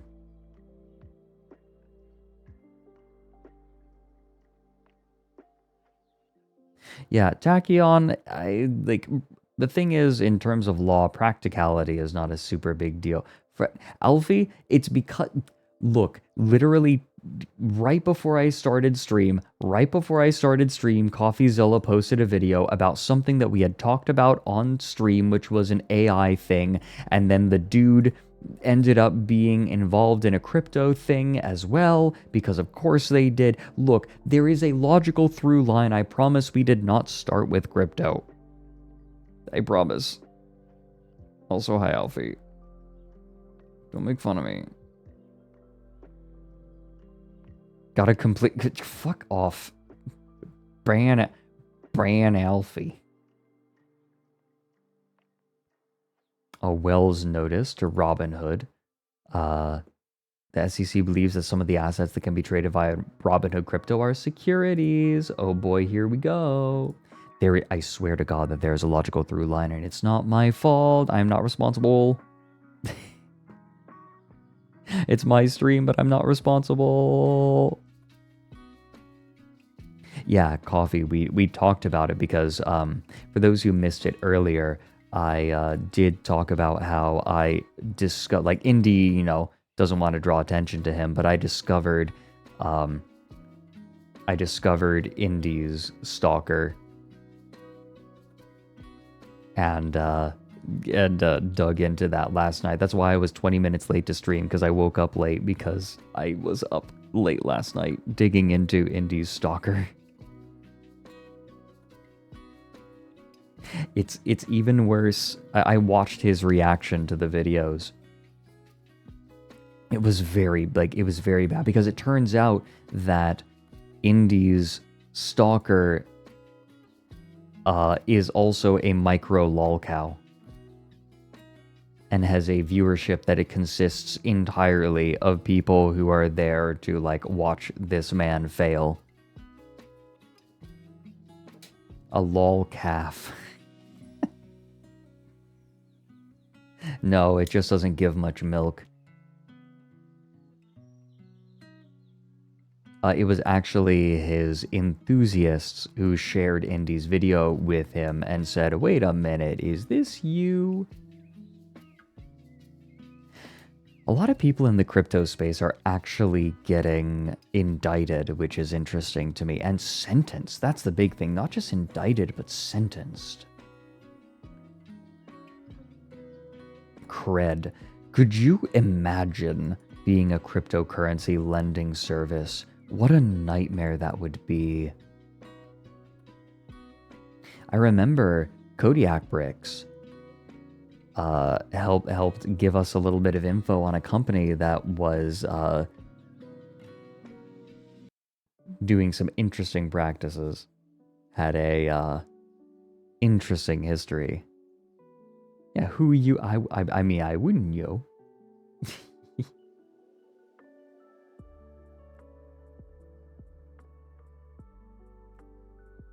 Yeah, Chantum Wolf. Basically, what he did was he kept calling Indy the R slur and saying that this is a lie, while then backing up what Indy was saying. Wait, Kodiak, you have an update. Okay. Let me talk about this, because Kodiak shared a very interesting story with us quite a while ago, and I remember most of it. So, do you all know about the crypto ATMs that are cropping up in stores everywhere? The name crypto ATM is a bit misleading. These are not ATMs. You cannot withdraw money from them. They are kiosks where you can buy crypto at a slight markup. Yeah, they've been a thing for a while. Yeah, they've been around. Now, yeah, those are still around. I saw one recently. I saw one at a grocery store. But Kodiak, tell me if I have this right. So, this company set up a bunch of actual, like, crypto ATMs. The idea was you could easily go to this ATM and buy crypto. And you also had the option to sell and cash out. But there was a catch. The catch was that you had to go into an app, I believe it was, and say that you wanted to sell your crypto, and then the company would later sell the crypto only when the market was on a downturn. So they would give you as little money as they possibly could. So sometimes that meant when someone wanted to sell their crypto, it would take days or weeks to ensure that the company made money.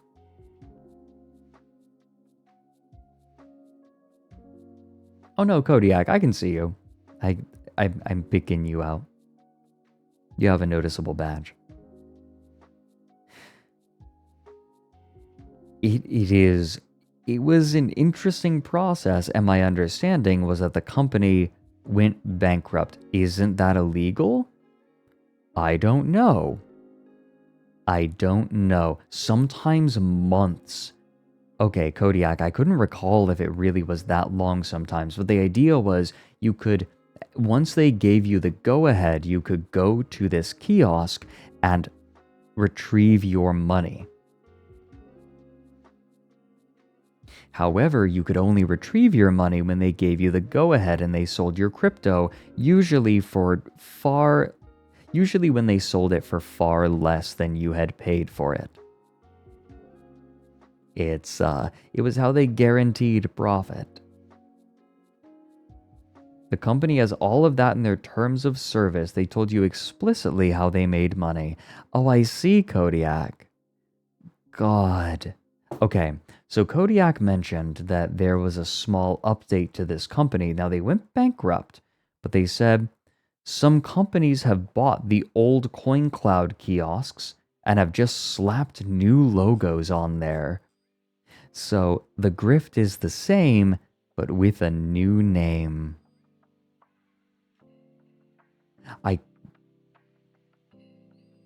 Read EULAs. Do it. Read. I feel like if you're going to get into crypto, you gotta be doing so much research, and even then know that it is basically a Ponzi scheme. It is...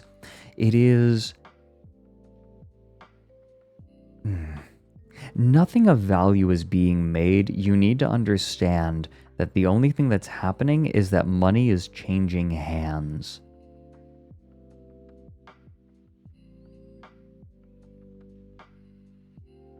Now, what I think is particularly scummy is that the people that these crypto ATMs, no, the quote-unquote proper ATMs, the coin clouds,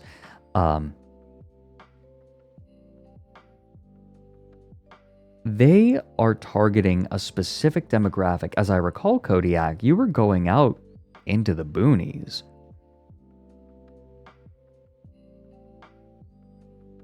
They were targeting people who specifically did not know better. They were targeting people who had heard of crypto but were not plugged in. Kodiak, they were in place due to literal astroturfing. They advertised having 5,200 machines across the US and Brazil. That is very specific. Farron, Utah. Middle of nowhere, I'm guessing. Oh yeah, Mormon country. Mormon Jesus. I would... Look, I cannot imagine ever getting into crypto. It's a nightmare. It's just ugly. Wait, hold on. Eva, Kaz, are either of you here right now? Didn't we get a sponsorship offer from some Web 3.0 bullshit? I think we did. My managers screamed this shit out for us. It's an up and down scam. Yeah, 100%. Because nothing of... Well, yeah, Kodiak, it's because nothing of value is actually being created. Take it. Okay. Hypothetically, you guys... What if I ended up taking an NFT or a Web 3.0 sponsorship and played it completely straight-faced for the stream, and then the stream after that did specifically a crypto stream talking about crypto bullshit? I shut the stream down and then 10 minutes later, start another stream. Talking about crypto horse shit. Wait for the check to clear. I could grift the grifters. Oh, that would be so powerful. Oh. That would be... Could I get in trouble for that? Could I get in trouble for being in breach of contract? I mean, for the stream itself, I would be completely straight-laced, straight-faced. I would be a good little boy for the sponsorship. They wouldn't care. They have no dignity. They still get money from my viewers? From my viewers. You sure?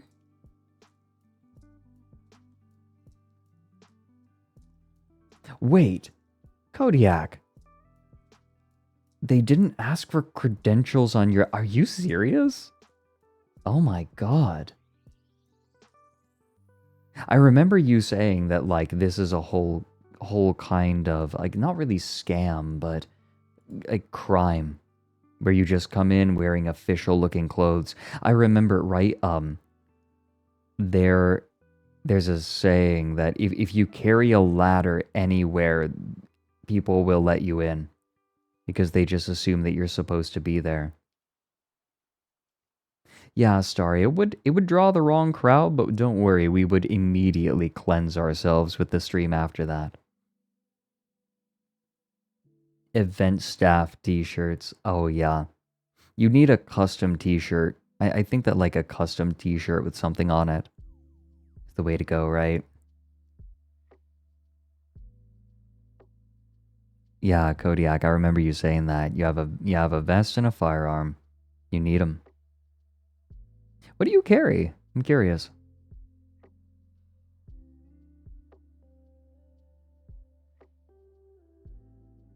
I don't know. I know it maybe seems out of character, but I do have a mild interest in firearms.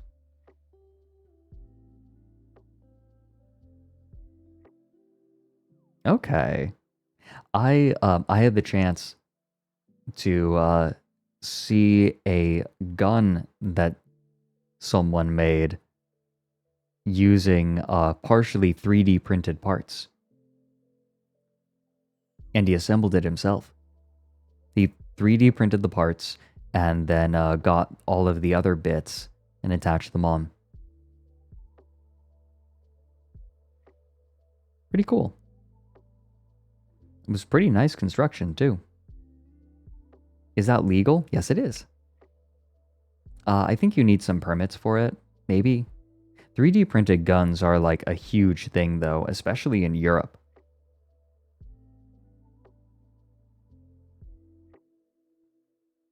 But no, like, the gun's legal, right? Like, the gun was legal. The gun has serial number, right? Like, this dude is not fucking around, right? This isn't a, oh, I'm sneaky. No, it has a serial number and everything. It's legal. But it's cool. I forget.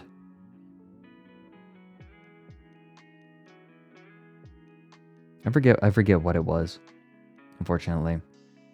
3D printed gun. Okay, you can only 3D print some parts of guns. You can 3D print the plastic parts. Mostly the bottom half of the gun, right? Think, handle, stock. Anything that isn't having a lot of pressure put on it. Fecal, Emperor of Skunks. I have not, thankfully. Can you 3D print the bullet? No.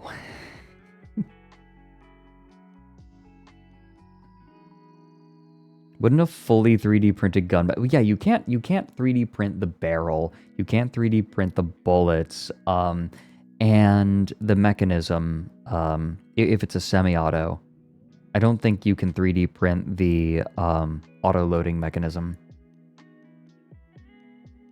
Because semi-automatic guns and automatic guns use the recoil of the bullet to load the next bullet.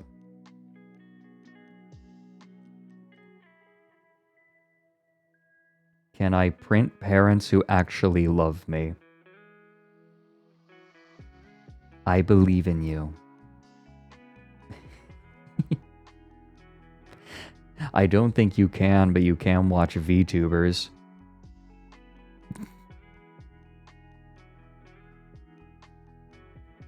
That's close enough, right?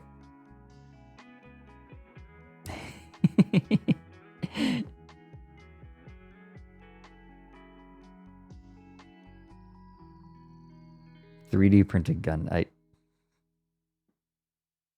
Yeah, VTubers are a great replacement for parents. Exactly. Anyways, spend hundreds of dollars on Honkai Star Rail. Okay, is it just me, or is it always funny to put emphasis on the wrong syllables, right? Like, Honkai Star Rail. I do enjoy the game Genshin Impact. It's always funny.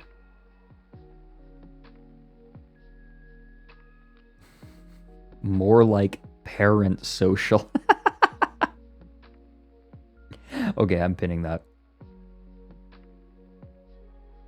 That goes up on the board.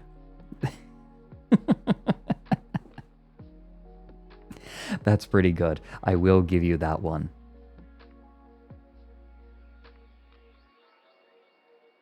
Wait, the official TikTok ads call it Hunky Starail. Seriously? Hold on. Okay. Hepithos, could you get a link to one of those ads so I can hear this? Do you have an ad? Like a link to one of these?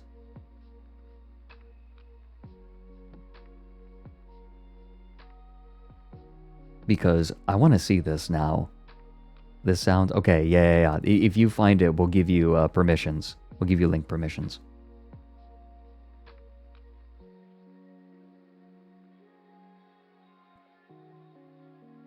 Same energy as when they pronounce Korea. Courier.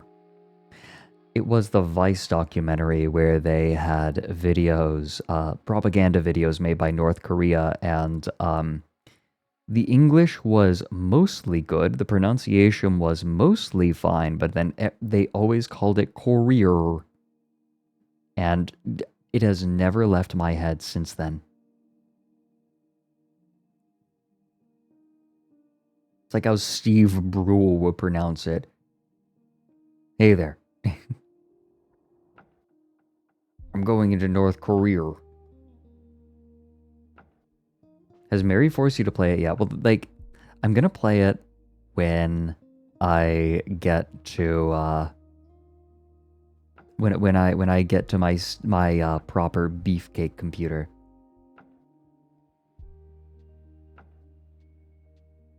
North Korea.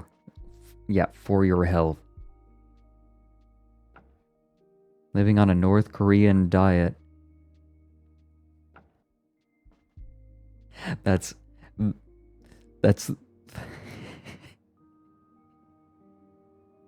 it's the new Jenny Craig line. Is Jenny Craig still around? I haven't heard that name in millennia, it feels like. I'm gonna look this up. Jenny Craig!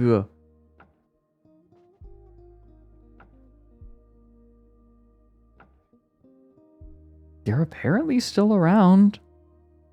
Apparently?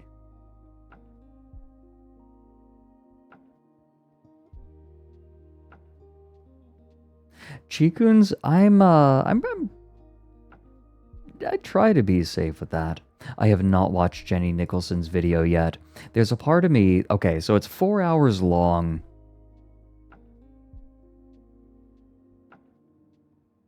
Oh, dear.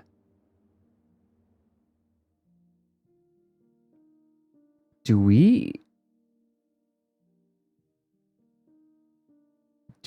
watch that on stream? Do we make that a stream thing? Not right now. It's 4 hours. I want to watch the whole thing. I want to watch the whole thing from front to back, and it would be like an 8-hour stream or something because of the tangents that we get on. I know that. No breaks right now. No, it has chapter... No, but I want to watch the whole thing. Yeah, no, that would be a full stream.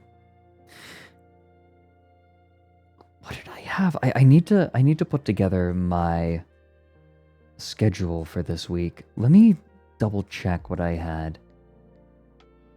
Oh, no. Okay, so this Friday I had a plan, but I think I'm gonna change it. Maybe we just watch Jenny Nicholson's video this Friday. What do you think? It's a good video. Alright, what's stopping you? Right now? Because I have work. I'm behind. I am behind on shit. I cannot dedicate myself to an 8-hour stream. Maybe if I get, like, I'm gonna get stuff done this week. This Friday, the original plan was to watch those VHS tapes that we accidentally discovered on stream. You remember the VHS tapes on how to date God? That was the original plan for Friday this week. No, Charming, I'm gonna go in blind.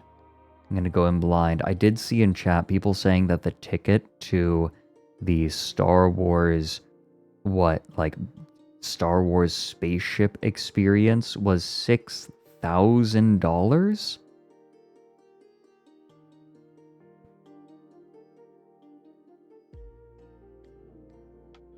Am I a wizard? You think I am a low sorcerer? Think you me a mere conjurer of tricks? I am a spirit. I am beyond this. I am elemental. Actually, literally, that is that is the lore. Character is a spirit inhabiting a body, like an elemental spirit.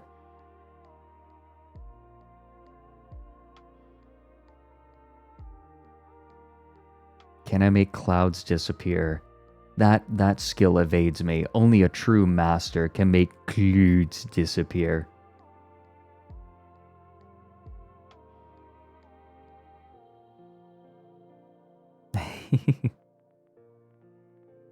But no, the actual lore of the character is he is a spirit inhabiting a form, and when he dies, he will simply become another, like the spirit again, but he is the guardian of the equivalent of the Akashic records.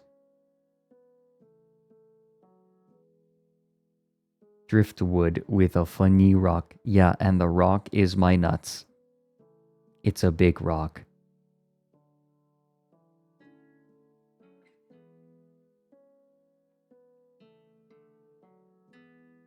Submitted a video for Sunday, then realized it was a re-upload. Hey, vetting team, can you like DM Snaky or something about that? Maybe get the link replaced. What is the biggest rock? That is still burnt into my brain.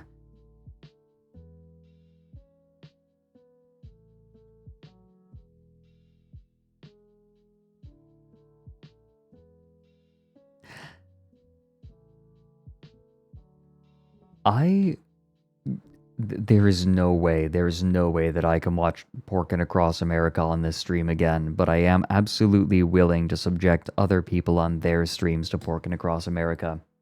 You know what I need? I need a stretch, I need another sippy. Here's what we're gonna do. I am going to get up and make another cup of tea. And I'm gonna stretch, clear my head. Sometimes getting up to do that helps a lot. And we'll be back in just a few minutes. How do I feel about jasmine tea? Love it. Okay. There's a caveat. The caveat is jasmine tea with actual jasmine petals in it is bitter and mid. The problem is that in order to look authentically flavored, people will add jasmine flowers to the tea, but what you actually want is tea with no jasmine petals that has just been infused with the jasmine. Jasmine Dragon is a really good example of this. They lay out the tea leaves, and then they put jasmine flowers on top of them. And then they remove the flowers, replace them, do that a few times, and then roll them into pearls. It's quite a process, but if you can get your hands on Jasmine Dragon pearls, oh my god, one of my favorite teas of all time. Good Jasmine Dragon is so lovely. So lovely.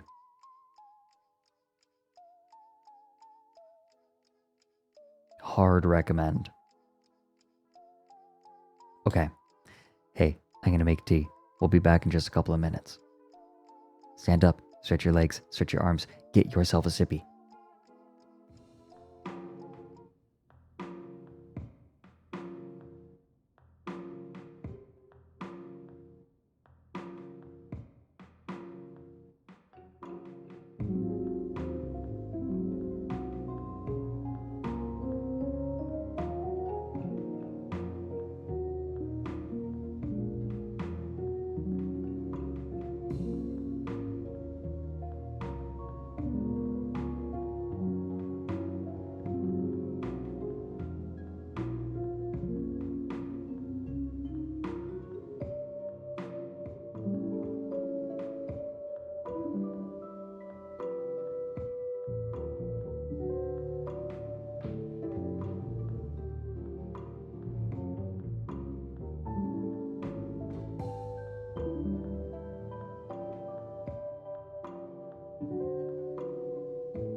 Hi. Hi, hi, hi. Hi, hi, hi, hi, hi, hi, hi. Hi, hi, hi, hi, hi, hi. Hi. Hi, hi, hi. Hi.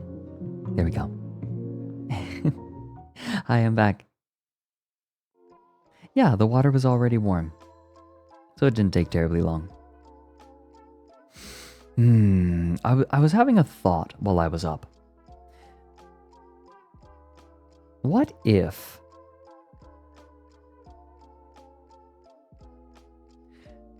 Are there any good games... Are there any games that are good for just walking and not really thinking? I'm trying to think of a game where, like, I can play and not really think about it. My problem is that whenever I play a game, I just want to focus in on the game constantly. Total War... Meowpie, shut up. Hi, Meowpie. It's good to see you.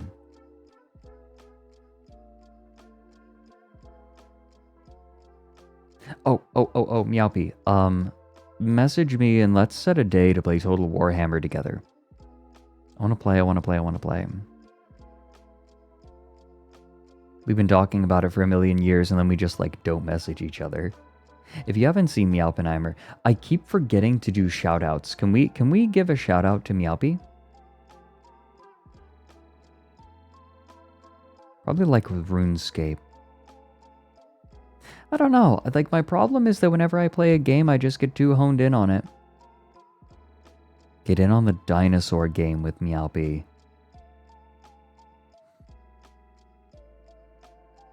No, contrary, yeah, exactly. Like, I don't know about you guys, but I like yapping. This is the kind of stream that I like doing. Yeah, I lock in too hard. Septic Punk, you are completely correct. Chess in Astroneer. There you go. That's what I need to be doing.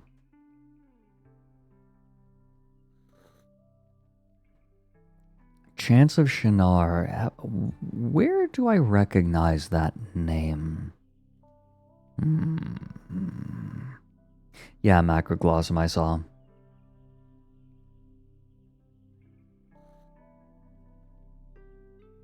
Maybe I keep wanting to do an XCOM 2 run on stream. I keep wanting to return to XCOM and like put other streamers in as my characters. Oh my god, Cave of Kud. Welcome in, Redriv.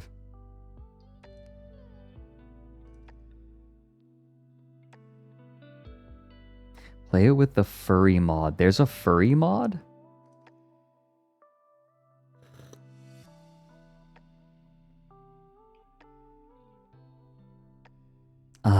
I am... Oh, I need... Okay, no, I need to play Dwarf Fortress. I need to play Dwarf Fortress. I need to play Dwarf Fortress. I need to be reminded. Maybe I set that up next week.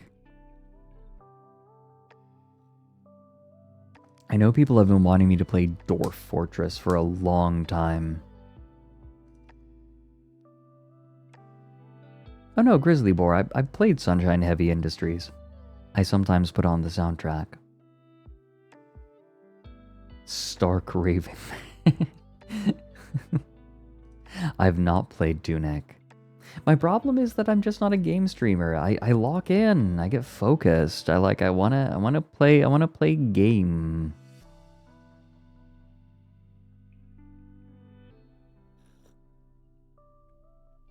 I just want to play, when I play video games, I play game. I play game. I'm not very good at multitasking. That's something that has always frustrated me.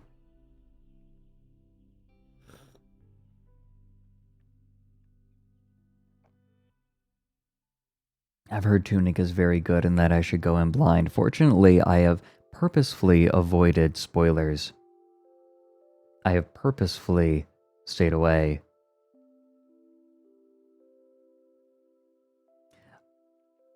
I do, however, also need to play Hypnospace Outlaw.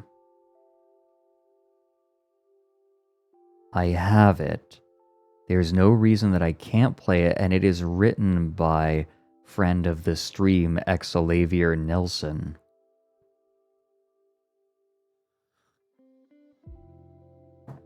And I think it might actually be a good game for stream because we have to go digging, right?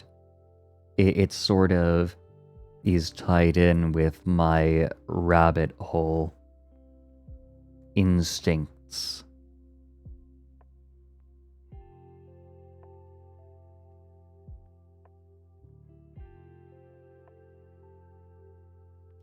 Play it now. It's a perfect game for your stream. See, I hear that, but I hear that in the same tone of voice as people telling Hina to play Yakuza, and then just nobody shows up because nobody actually wanted to see it. You know what I mean? Like, there's some people who are very into it, and it's just not something that most people want to watch.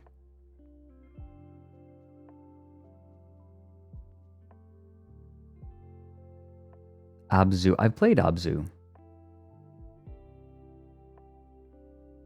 People actually want to watch Hypnospace. No, actually, though. How long is Hypnospace? Because remember that I am going to dilly-dally. That is my impulse. Many jingling keys. Where's my JPEG? Where's my PNG of Keyjit when I need it? I am not playing Disco Elysium on stream.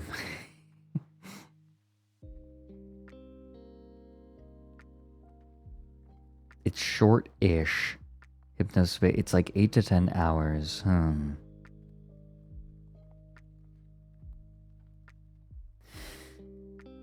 Okay.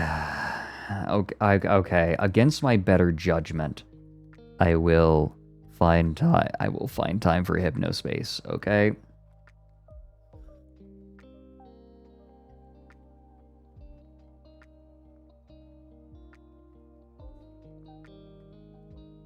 Rev sequence broke Hypnospace just by reading and investigating shit. That sounds like something I would do. Like, I want to give a game my full attention. If I do play a game. It's against my better judgment. Which model of dual disc did I get? I don't fucking remember. One at Toys R Us. It's like atrociously expensive. It was like $40. Crave more Ombu. I like Ombu. I got a friend into the game. I gave her tips. She's fallen in love with it and makes me happy. That's the problem is I want to chat. Although I also want to play chess on stream. I'm getting better. I'm excited to have Slushy on to help teach me, help train me up.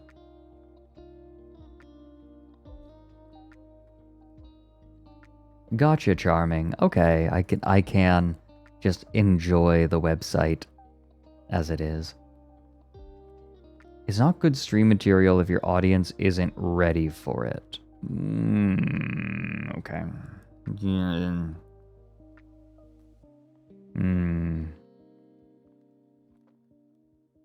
Oh, you're talking about Disco. Yeah, Disco Elysium. Okay. Gotcha.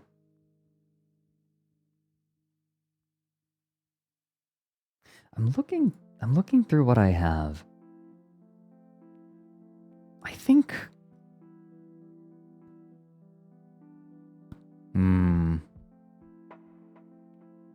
When I have Beefcake, VR streams would not be out of the question. I do have a low poly model that has been begging for use. I have Spiritfarer Kippy. I've been intending to play it, though I'll probably play it off stream.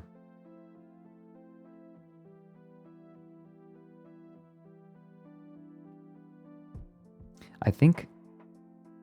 I don't know, I'm just not much of a game streamer. I'm just not much of a game streamer. Yeah, we need to do another VR chat hangout, you're right.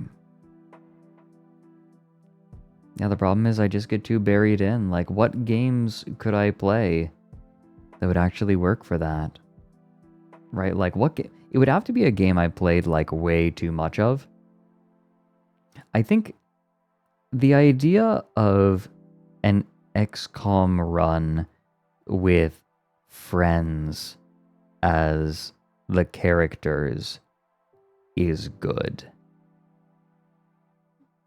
Like, making friends in XCOM would be good. I'm good at Hades. I can play Hades relatively mindlessly, even on 20 heat. Like, I have to try at 20 heat.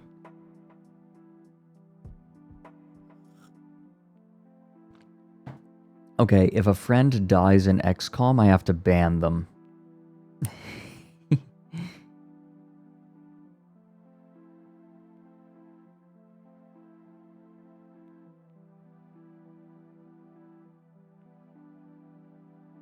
No, it's just hard for me to justify gaming because it's so hard for me. It is so hard for me to stream and play games at the same time that it's just not worth it. Full Heat Hades run? Isn't that like nigh on impossible? I know a few people have done it, but it's like a major, major challenge. Like brutal.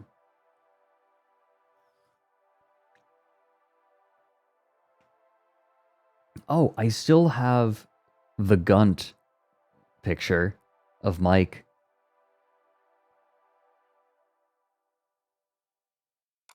Hold on, let me find it.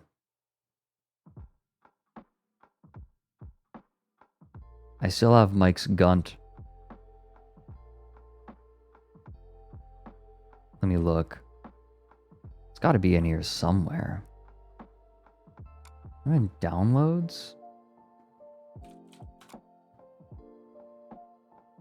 No. I'm searching for Gunt.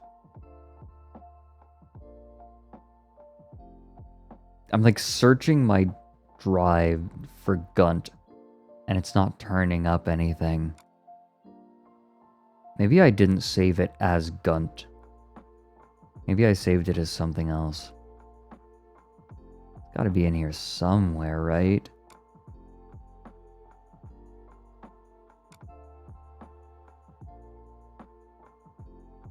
I'll go looking for it at some point. Hey. Anyone check the secret Gunt folder? Ah, yes. Why didn't I think of that before? Ah, yes. I think the problem is that for a game to work on my stream, it would have to be extremely particular. Like, it needs to really work. Really, really work. It's got to be something special. It has to be unique. There's Coignet. God, I need to delete a bunch of this shit.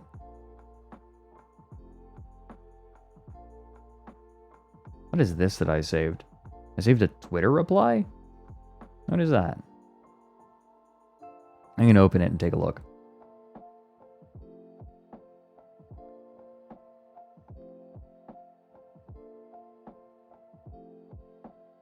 Oh yeah, this is good. Real glad that I made this. Man, I've got some trash.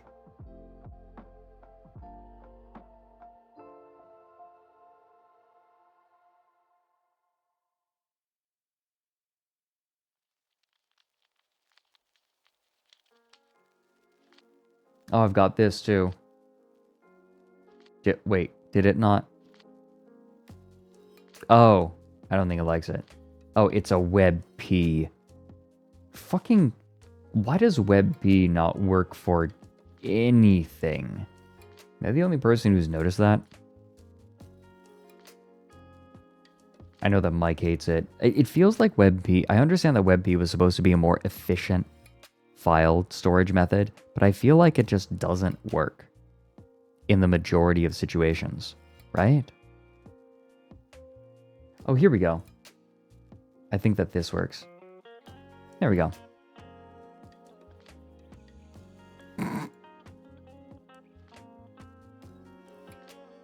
We'll just keep that in the corner. Oh, totally welcome. Thanks for gifting us up to Charming Viking. I'm charmed. A Lightbringer. To be fair, if I made something... Like, I made cringy stuff when I was younger. Oh, I can't find the Gunt, but I can find Mike. This was the Mike I made in XCOM.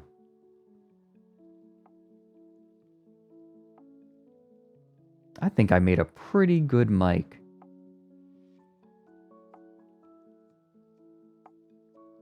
Pretty good, right?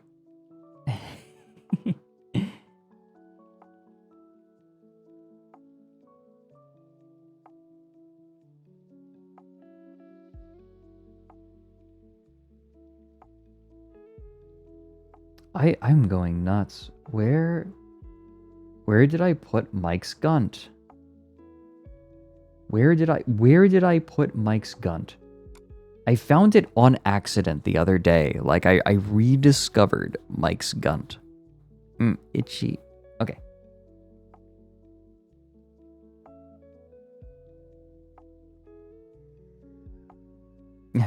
Thank you, David the Furry. That's very kind of you.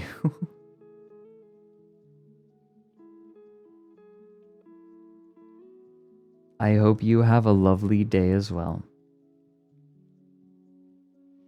Okay, I think I'm on the route to finding the Gunt.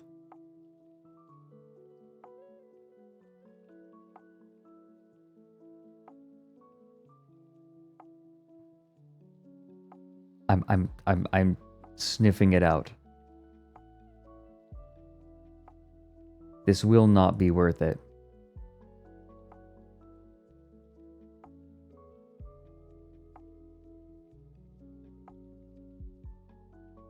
I guarantee you this will not be worth the time that I am investing into finding the Gunt. But I'm doing it anyway. This is sunk cost fallacy at this point. Pat pat. Why? Thanks to the 3 months candy drums.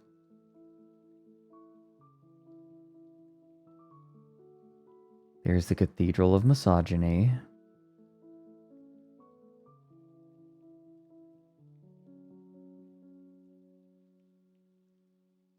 I'm gonna go nuts if I can't find it here. Is it really not in here? There's so much trash. There is so much trash in here.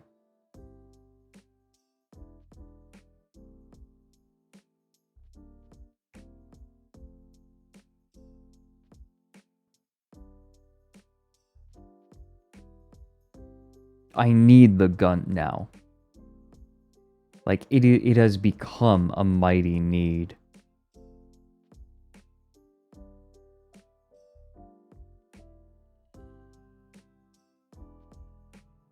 Oh my god. Look what I found.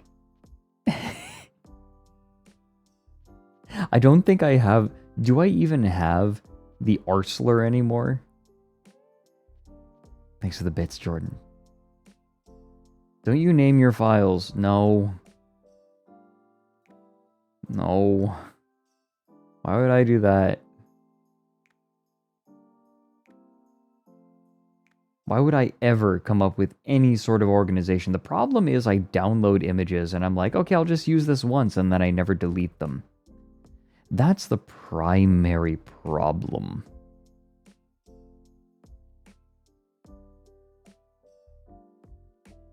It would be way more efficient if I just deleted the things that I didn't need. But I just keep them. I keep them forever.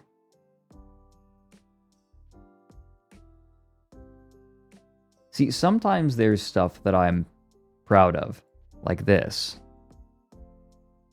Like that I want to keep. Then there's other stuff that I really don't have much use for. Preserving potentially lost media. Oh, make no mistake. You remember when I was talking about Indie Alpaca's stalker watching Indie's videos on stream? The reason why you all were hearing a Windows notification sound during the opening of the stream was because it was alerting me that I was running low on storage space. And that was because, just in case, I decided to download the stream where the stalker was watching Indie's videos. Just in case he gets rid of it.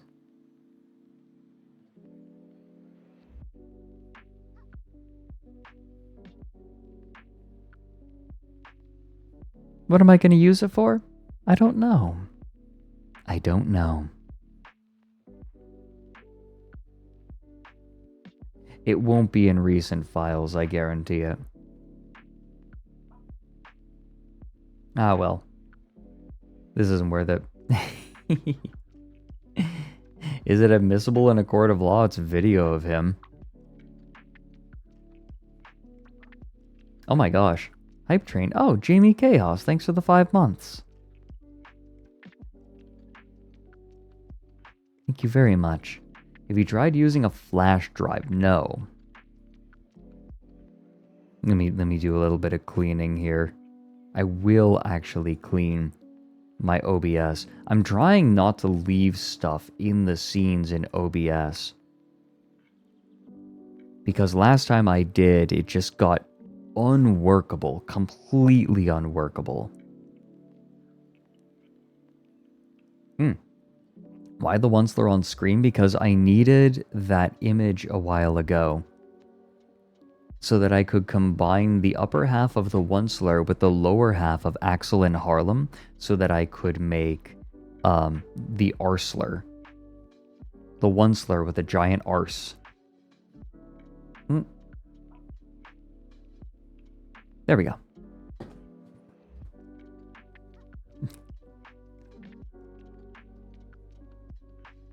I wonder if I still have it. Did I send it to Mike? I must have sent it to Mike a long time ago.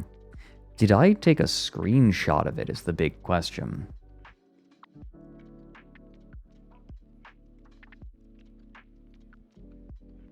I'm sure that Mike has it somewhere. I'm sure that someone has it somewhere. I have some rancid shit in here. I have some really sweet stuff in here.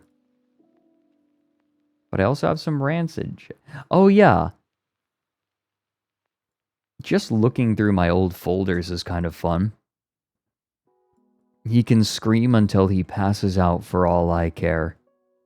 This was when I first saw Leroy and before I reached out to him. Or more accurately, before my viewers made my presence known to him.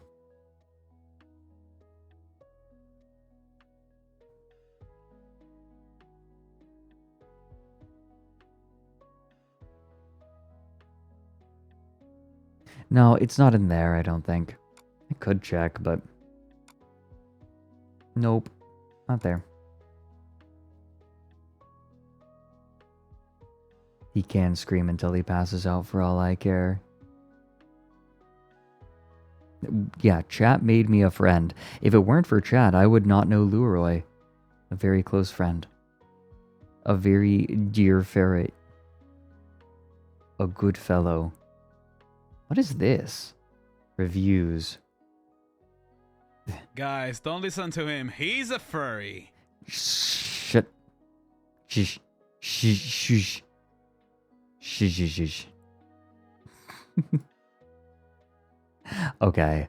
I hate to do this to all of you, but I do have a lot to get done. I need to make my I need to make my schedule for this week and the thumbnails, and I need to record something for an event I'm going to be doing a meet and greet for, and oh god, what else? I need to do a few things. Oh, before that, I need to make a couple of calls. Oh god. I'm behind. I'm so behind.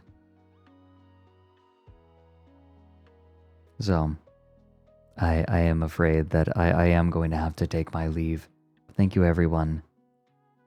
Do it all on stream. No. I refuse. How about this? I'll let the hype train go. But then we're going to go and bother Lumi, who is currently doing a subathon. And we need to give Lumi lots of support. I will not let her escape without a raid. We appreciate Lumi. But hey, thank you for hanging out, everyone. We'll let the hype train time out so that everyone can get their emotes. As the streamer who starts them, I think I have pretty much all of them at this point. But please take care of yourselves in my absence, and I'll see you all tomorrow. Tomorrow I'm going to have Mary on. There's a bird over there.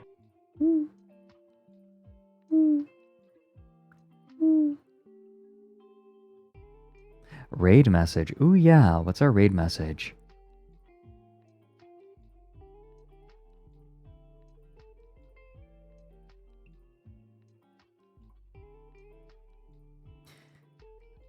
Do we do another clue disappear? Oh, no. Remember the other day we had Perkele Satana. That's what our raid message is going to be. Perkele Satana.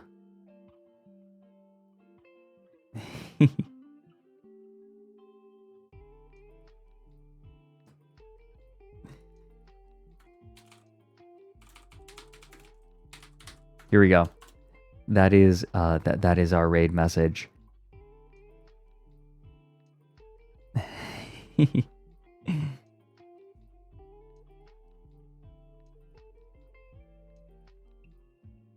Perfect. Add whatever emotes you feel appropriate. And I will see all of you tomorrow, where we're going to have Mary on to yap. I'm looking forward to it, getting to chat with Mary again on stream. But for now, please give Lumi lots of love. And please take care of yourselves as well. Goodbye, everyone.